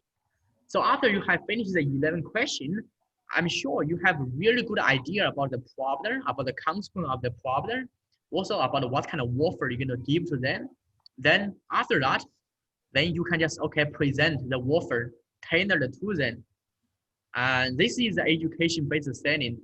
Rather than just, you know, selling a property, you spend the time doing like a consulting. You know, you define the problem. Just like a doctor. Imagine a doctor come to you. You went to a doctor, and doctor just, okay, buy this medicine, without diagnosis. What kind of problem you got? It's a bit weird, yeah. Yeah. Just on that note, like, sorry, and this is going off a little bit off track, but I don't want to miss out on asking you. So when you were saying that you won like a wealth mentor, or however you describe it, and then you're more, then step 2 property consultant, and then step 3 moving into the buyer's agent. how do you summarize that? Like if you're going in from 3 different angles, so just like on your business card or your title or your website. No, you don't have to, okay, you don't have to put it on a website, put it on this one. This is the, okay, this is what you can do. If you want to capture more leads, I mean, but this one will combine. I know you may not have enough expertise. Let's say as a wealth coach, you may not have enough knowledge about, taxation, about, but you can partner with a tax accountant, with someone, and who can educate, or financial planner as well. Financial planner could be best example, and to get them, okay, how do we partner each other and do our presentation, do our webinar, then get the property owner to watch the webinar, attend the webinar. So you position you, and also you position your business. You're not going to position you position your business. Your business is it is a business which is okay, you position your business as a wealth coaching business. So you educate property owner how they can build a wealth. Not you educate it, you can partner with a financial planner, tax accountant, and also asset protection expert, some of the people you can find. And then you get it for a bunch of examples. Then you do a webinar and they are the speaker. Maybe you are not the speaker, then you can get it then because they. Yeah, that's okay. I got that part about the different levels, but I just thought if you had any insight, but I do get it. Yeah, I'm sorry, I've got to go because I've got 1 more minute and I don't want to be late, and I feel bad for being late with you guys, so I don't want to do that again today. Yeah, then you have any questions? Thank you so much. Okay, see you next time. Thanks, Brett. Thanks, Jason. Much appreciated. Bye. Bye. Bye.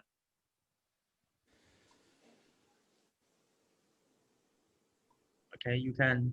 Okay, cool. Yep. So, Brett, do you have any question about this? What I showed you? Any question you've got? No, not really. No. I'm interested to know a little bit more about when you were doing the wealth advisory stuff. Okay. Well, wealth advisor. I mean, just some questions. So, this is something you can do. Careful of that. No. This one you are not going to position yourself as a wealth coach. Like, this is another way you can do it. Let's say example. Let's say you find a financial planner. I'm not sure. Do you know any financial planner? Yeah. And you may know some of the tax expert. Yeah. Yep. And also you may know some of the, let's say lawyer can be, but well, you work as a, or you work as a, like, I'm just using example as you're a buyer's agent.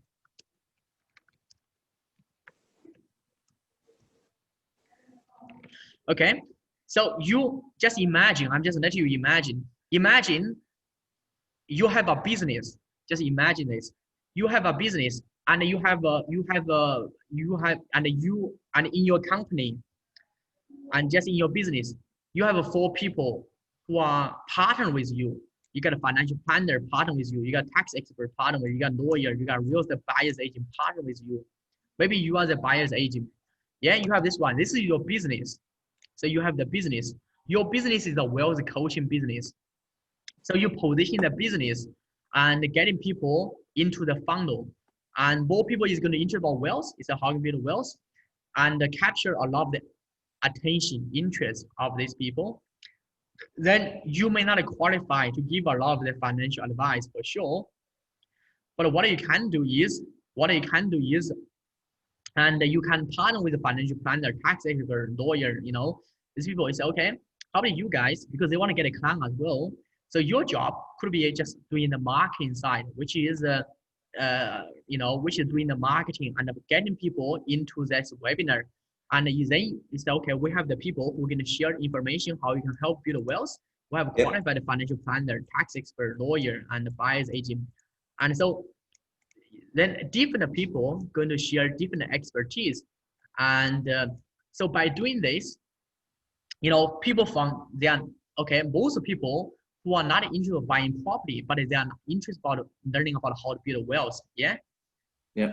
Would you agree there are more people who are interested in building wealth rather than buying a property? There are much more. Yeah. I guarantee you're gonna get a double or triple amount of leads just by using strategy alone. You're gonna get a double or triple amount of leads. Your position as a wealth coaching business, and then you get people in, and then once they get educated about it, of course, you find the people partner with you. So financial planner is going to share about why people need to start investing. He's not going to share about anything about property. Tax expert maybe share about how people can save money from property, from investing. Lawyer maybe share about some of the legal stuff, and then you work as a real estate agent, buyer's agent. You may share about why property is the best way. So by doing this, you strategically moving people who are not interested about buying property to getting people interested about building wealth, getting people interested about learning about investing property, then getting people to learning about the investment property you are selling. So this is something called a strategic positioning and a strategic selling. Yeah. This is a strategic. This means that you have a strategy in place and strategically, systematically moving people from not interested about selling or not interested in buying to people who are thinking about selling or buying. Well, example I can give to you would be, Deepa Boho. She uses this as well. She run a lot of ads. She run a lot of the is just educate people about the wealth. About I think recently she has done one of the Facebook ads or webinar is about a financial crisis and how people can build wealth from the financial crisis. So she run webinar, and of course she's not every qualified to talk about financial planning and also about legal, but she partnered with a company called Pacific Law. Why? Because I know them, because I follow his program. She partnered with Pacific Law, and also she partnered with a tax accounting firm, and then they are going to share about the financial things. And so her program is about property investment. Then she was a speaker and educated people, why property is the way to go. And so she was doing that as well, because by market yourself as wealth, you're going to get more people interested about it into the funnel. Then you're going to give them what they need, which is a property. There's so many other ways to build wealth. People can use a business. People can use share. People can use cryptocurrency. This sense.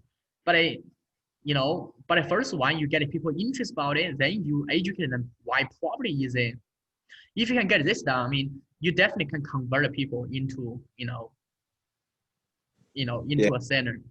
Yeah. But this is education-based selling. It's more strategic. It's just more. I just find it's more effective. That's why I advise people to do that as well. Yeah. Yes. This is one way to solve the problem, which is get people sell and get people to so you can have a cash flow for your business. There's another second way, which is an alternative way. I would suggest you think about this way as well. Okay. Because under the goal, let me ask you a question. What is the reason why you wanted to get more listing? Tell me, what's the reason why? Money. Yeah, they money. Just be, that's totally okay. Just be honest and just be, transparent, make more money. So yeah, that I found out, most people leave a lot of money on the table. Most people really leave a lot of money on the table. They have no idea about it. I didn't know this unless I give you, I tell a quick story about this. This is something I just realized, and I tell you a quick story about how I learned about this, how I truly realized about this. I think it is a time, it is a time, I remember, I bought a Deepa Boho course, the course costs a lot of money. And yeah. I thought about it, I thought about that's what I needed. And so she has a course, which is called Ultimate, Ultimate. It's about 8,000, isn't it? That's one is five grand. Okay. ultimate investment program. This is almost like a five grand. And then she has another one is called you know, she got a different, you know, she got a different package, but another one is plan. No, another one is about 10 grand. Actually, like another one is more premium one, but it's just have more live event into it. But it is almost 10 grand. Then she has you know, she has like a coaching program, like a small coaching program. A coaching program is about 25 grand. Okay. Yeah. So this is a strategy. I mean, this is a strategy you can use as well. I mean, this is the smartest way to build a business, to really build a business. And initially, another time, I remember about 3 years ago. I mean, until I thought about it, this program is everything I needed. You know, I just, you know, ultimately a real estate investment program. You know, I thought, you know, sure, you are learning a lot. You know, you are learning everything pretty much about property, about what kind of a property you can do, subdivision, you can do, you know, renovation, you can do property development, you can do learn a lot of stuff, you know, a lot of stuff. And so once, you know, getting people, he was getting me into a funnel, you know, get this one. Once they learn about that one, you know, if she just sell this one, I know, you know, let's say she sell, let's say 10K students. Yeah. And so she's going to make like, I know she's making a lot of money. Let's say how much 10K student will be? 50 million? I think she may sell like 1K, use that example. Maybe she's making 5 million.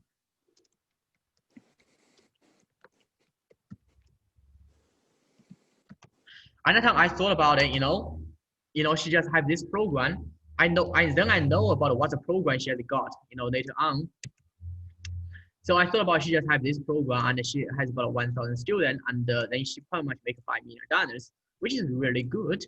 And but actually the real money is not this money. The real money is behind this. That's the real money. Then I will tell you. So when she get the people into our program, by the way, I think she's brilliant, like a businesswoman as well. So she knows the strategy, and so $5,000 just a starting point. You know, just, you know, she got a lot of people. Most of people join at five grand. You know, so starting point. So once people, you know, get to know about subdivision, like a subdivision as example, and renovation, and property development. And also, you know, a lot of things talk about deal making, you know, a lot of stuff as well. But every training program about this is what I have to say is this one. It is good. It's give you like a module by module, teach you how to do it. It's good, and but there's a problem there, because once then you have to pick one. You know, you may have to pick one, get started. Let's say we may pick just like a renovation as example. You pick a renovation, get started. But once you get into the program and you have done the program, let's say first time you're gonna do it, you may want someone, you know, who have done this before. Because just by watching online course, sometimes I feel like still a bit incompetent, you know, to do a deal. So I was looking for if anyone has done renovation. So now what she's doing, so she has a student, you know, who has done renovation successfully. She partnered with her student, and you know, who has done the innovation. Okay. And then to create a program. The program is another 5K. Yeah, it's 5K. I know it because the program is 5K, and then so she get a commission as well. She got a referral fee.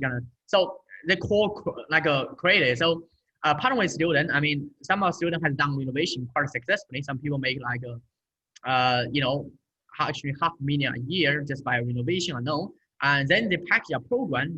You know, partner with student package program.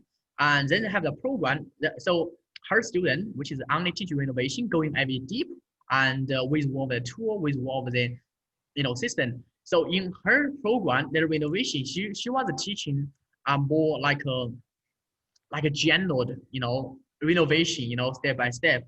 But the program, the 5K program about renovation is more specialized in renovation. It's just going renovation. Everything is about renovation.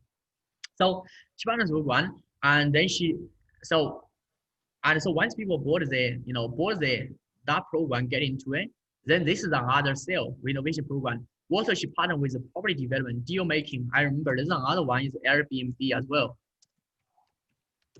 There's a guy Airbnb. I think he sell about $5,000 as well. Yeah, and this guy, the couple have done Airbnb, so they put it together into a program teaching people how to do Airbnb, and the different both is partner with them. And so her business, the real money I think she's making is the back end. What I mean is it is a program. Well, she partnered with someone, and also the upsell, she making way more. This is the $5,000. It's just entry level. So at the time I realized, because I've been to the pro event, I thought about it. Okay, then she has a lot of the guest speaker, and most of the guest speaker I met actually is her students. And then I thought about what kind of program they've got. Then I teach Airbnbs, teach subdivision, renovation, property development, but going deep. And then, she just partnered with them and, sell the program. And so that's how, they do it. And so most of the money actually they make in the back end, I can say pretty much 60 to 70% of a lot of their sales is from the back end.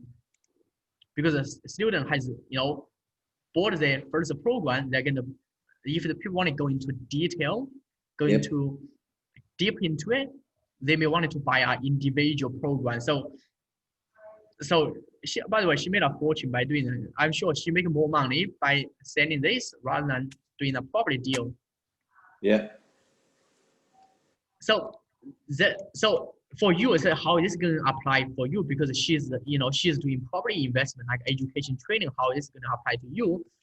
This can be applied to you. I'm not sure you know something about this. I can share with you.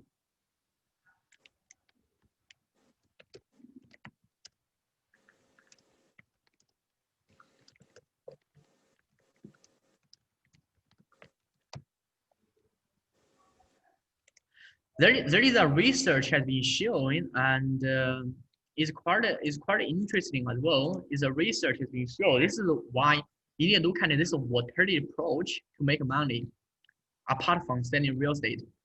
Just use what we got. The research has been shown. Is the research has been done. It says it is 6 to 7 times more expensive to attract a new customer than it is to retain an existing one. It's a research from job. And the probability of selling an existing customer is up to 14 times higher than the probability to sell to a new customers. And also, if satisfied by customer experience, 73% of the customer recommend a brand or others, and 40% will trust the brand. The three things has done by a marketing, research company. How is it going to apply to you? Like, how does it apply to her? Because she knows it. She spent so much money either run Facebook ads, doing Google ads, or a lot of by the way, the company she has got done a lot of marketing. I know, even direct mail as well. It costs so much money. By the way, even she made $5 million. I think from the $5 million, pretty much at least 20% of them should be advertised in the marketing budget. So, she spent a bunch like 20% of this sales into marketing, advertising and marketing. Yeah. Well, if you think spend like at least $100,000 into the marketing, getting a new customers, building the brand and getting it. If you just sell them one product, do you think that is the? She knows it, it's quite stupid. Why? Is because if you just sell them one product, you only make like, sure, you make $5,000, but if you only sell one product, you work so hard and, it costs 6 to 7 times more to get a new customers. You have to running an event, running Facebook ads, and build a funnel and sending a lot of email and follow them up. And finally, you get the people made a sale. Once they sold it, and they know it. Once they sold it, they are not the real. Sure, they made money from here, you know, but she knows, you know, she knows something called a lifetime value.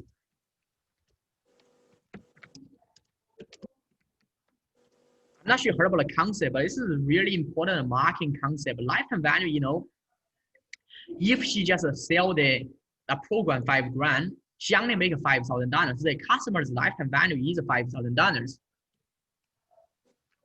But if she has another program, which is either she has upsell like this one, 25K.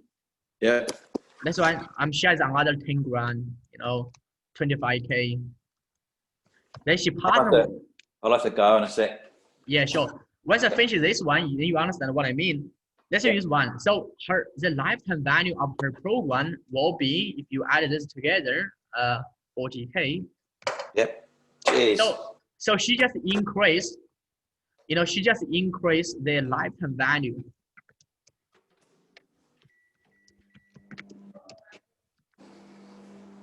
I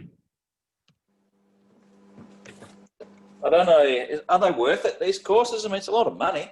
40 grand's a deposit on a house.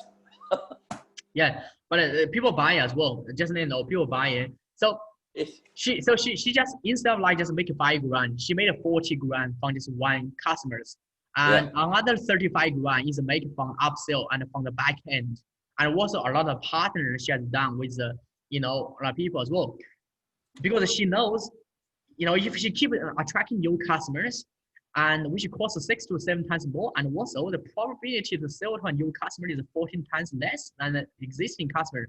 So once she has acquired a lot of the customers, purchased thousands of them, she focuses on develop a lot of the new product, new program, sell to the existing customers. That's a real money made. How this can apply to you? Think about a bread. I'm sure how many years have you been in the real estate now? 8 years. So have you got a, you know, I'm sure you have sold many properties. So if you just take your time, you know, I think after the call, think about it. From the 8 years, you know, I think you work really hard, you know, to get new customers, you know, to do either Google ads, Facebook ads, you know, do what kind of marketing, you know, you get customers, you can work really hard, just get into your funnel and convert into sales. And once you convert the sales, why do you not, you know, maximize the value of your existing customers? Do you get what I mean? Yeah. That's since I was talking about something called a strategic partnership, because this is the way to build a business. And most of business, this is built by keep acquiring new customer, is labor intensive, it costs a lot of time, a lot of money.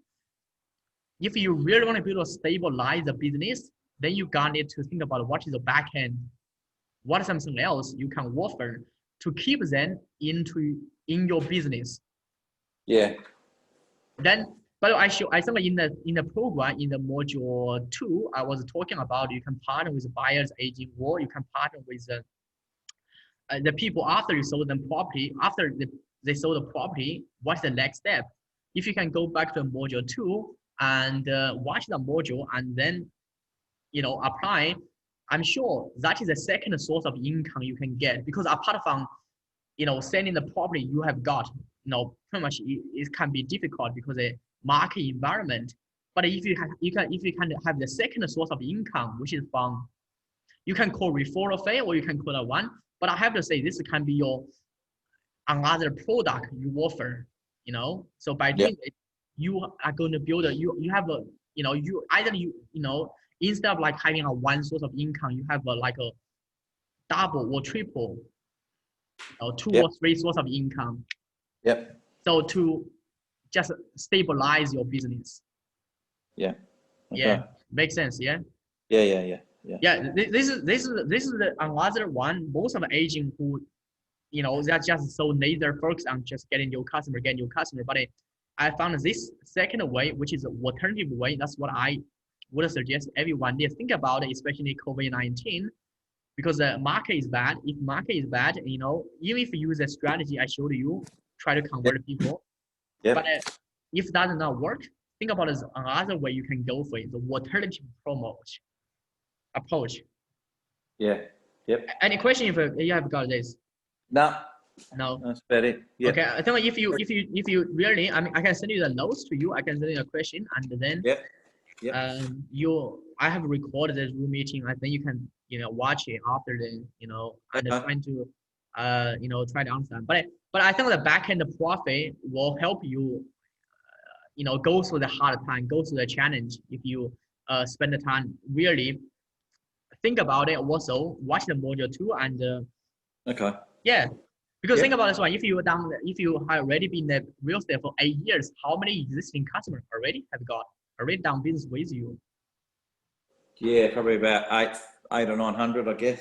Yeah, 800-900. And 800-900, you already spend a lot of time and money doing advertising, marketing, building trust with them. And so what other product or services you think you can offer to them? Yeah.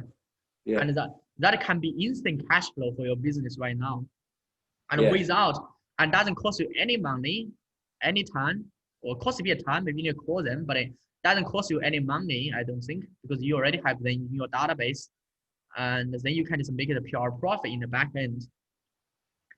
Yeah. Okay. Yeah.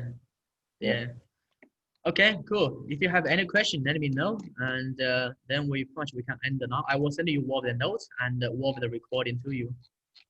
Okay. Cool. Okay. See you. Bye. All right. Thanks for your time.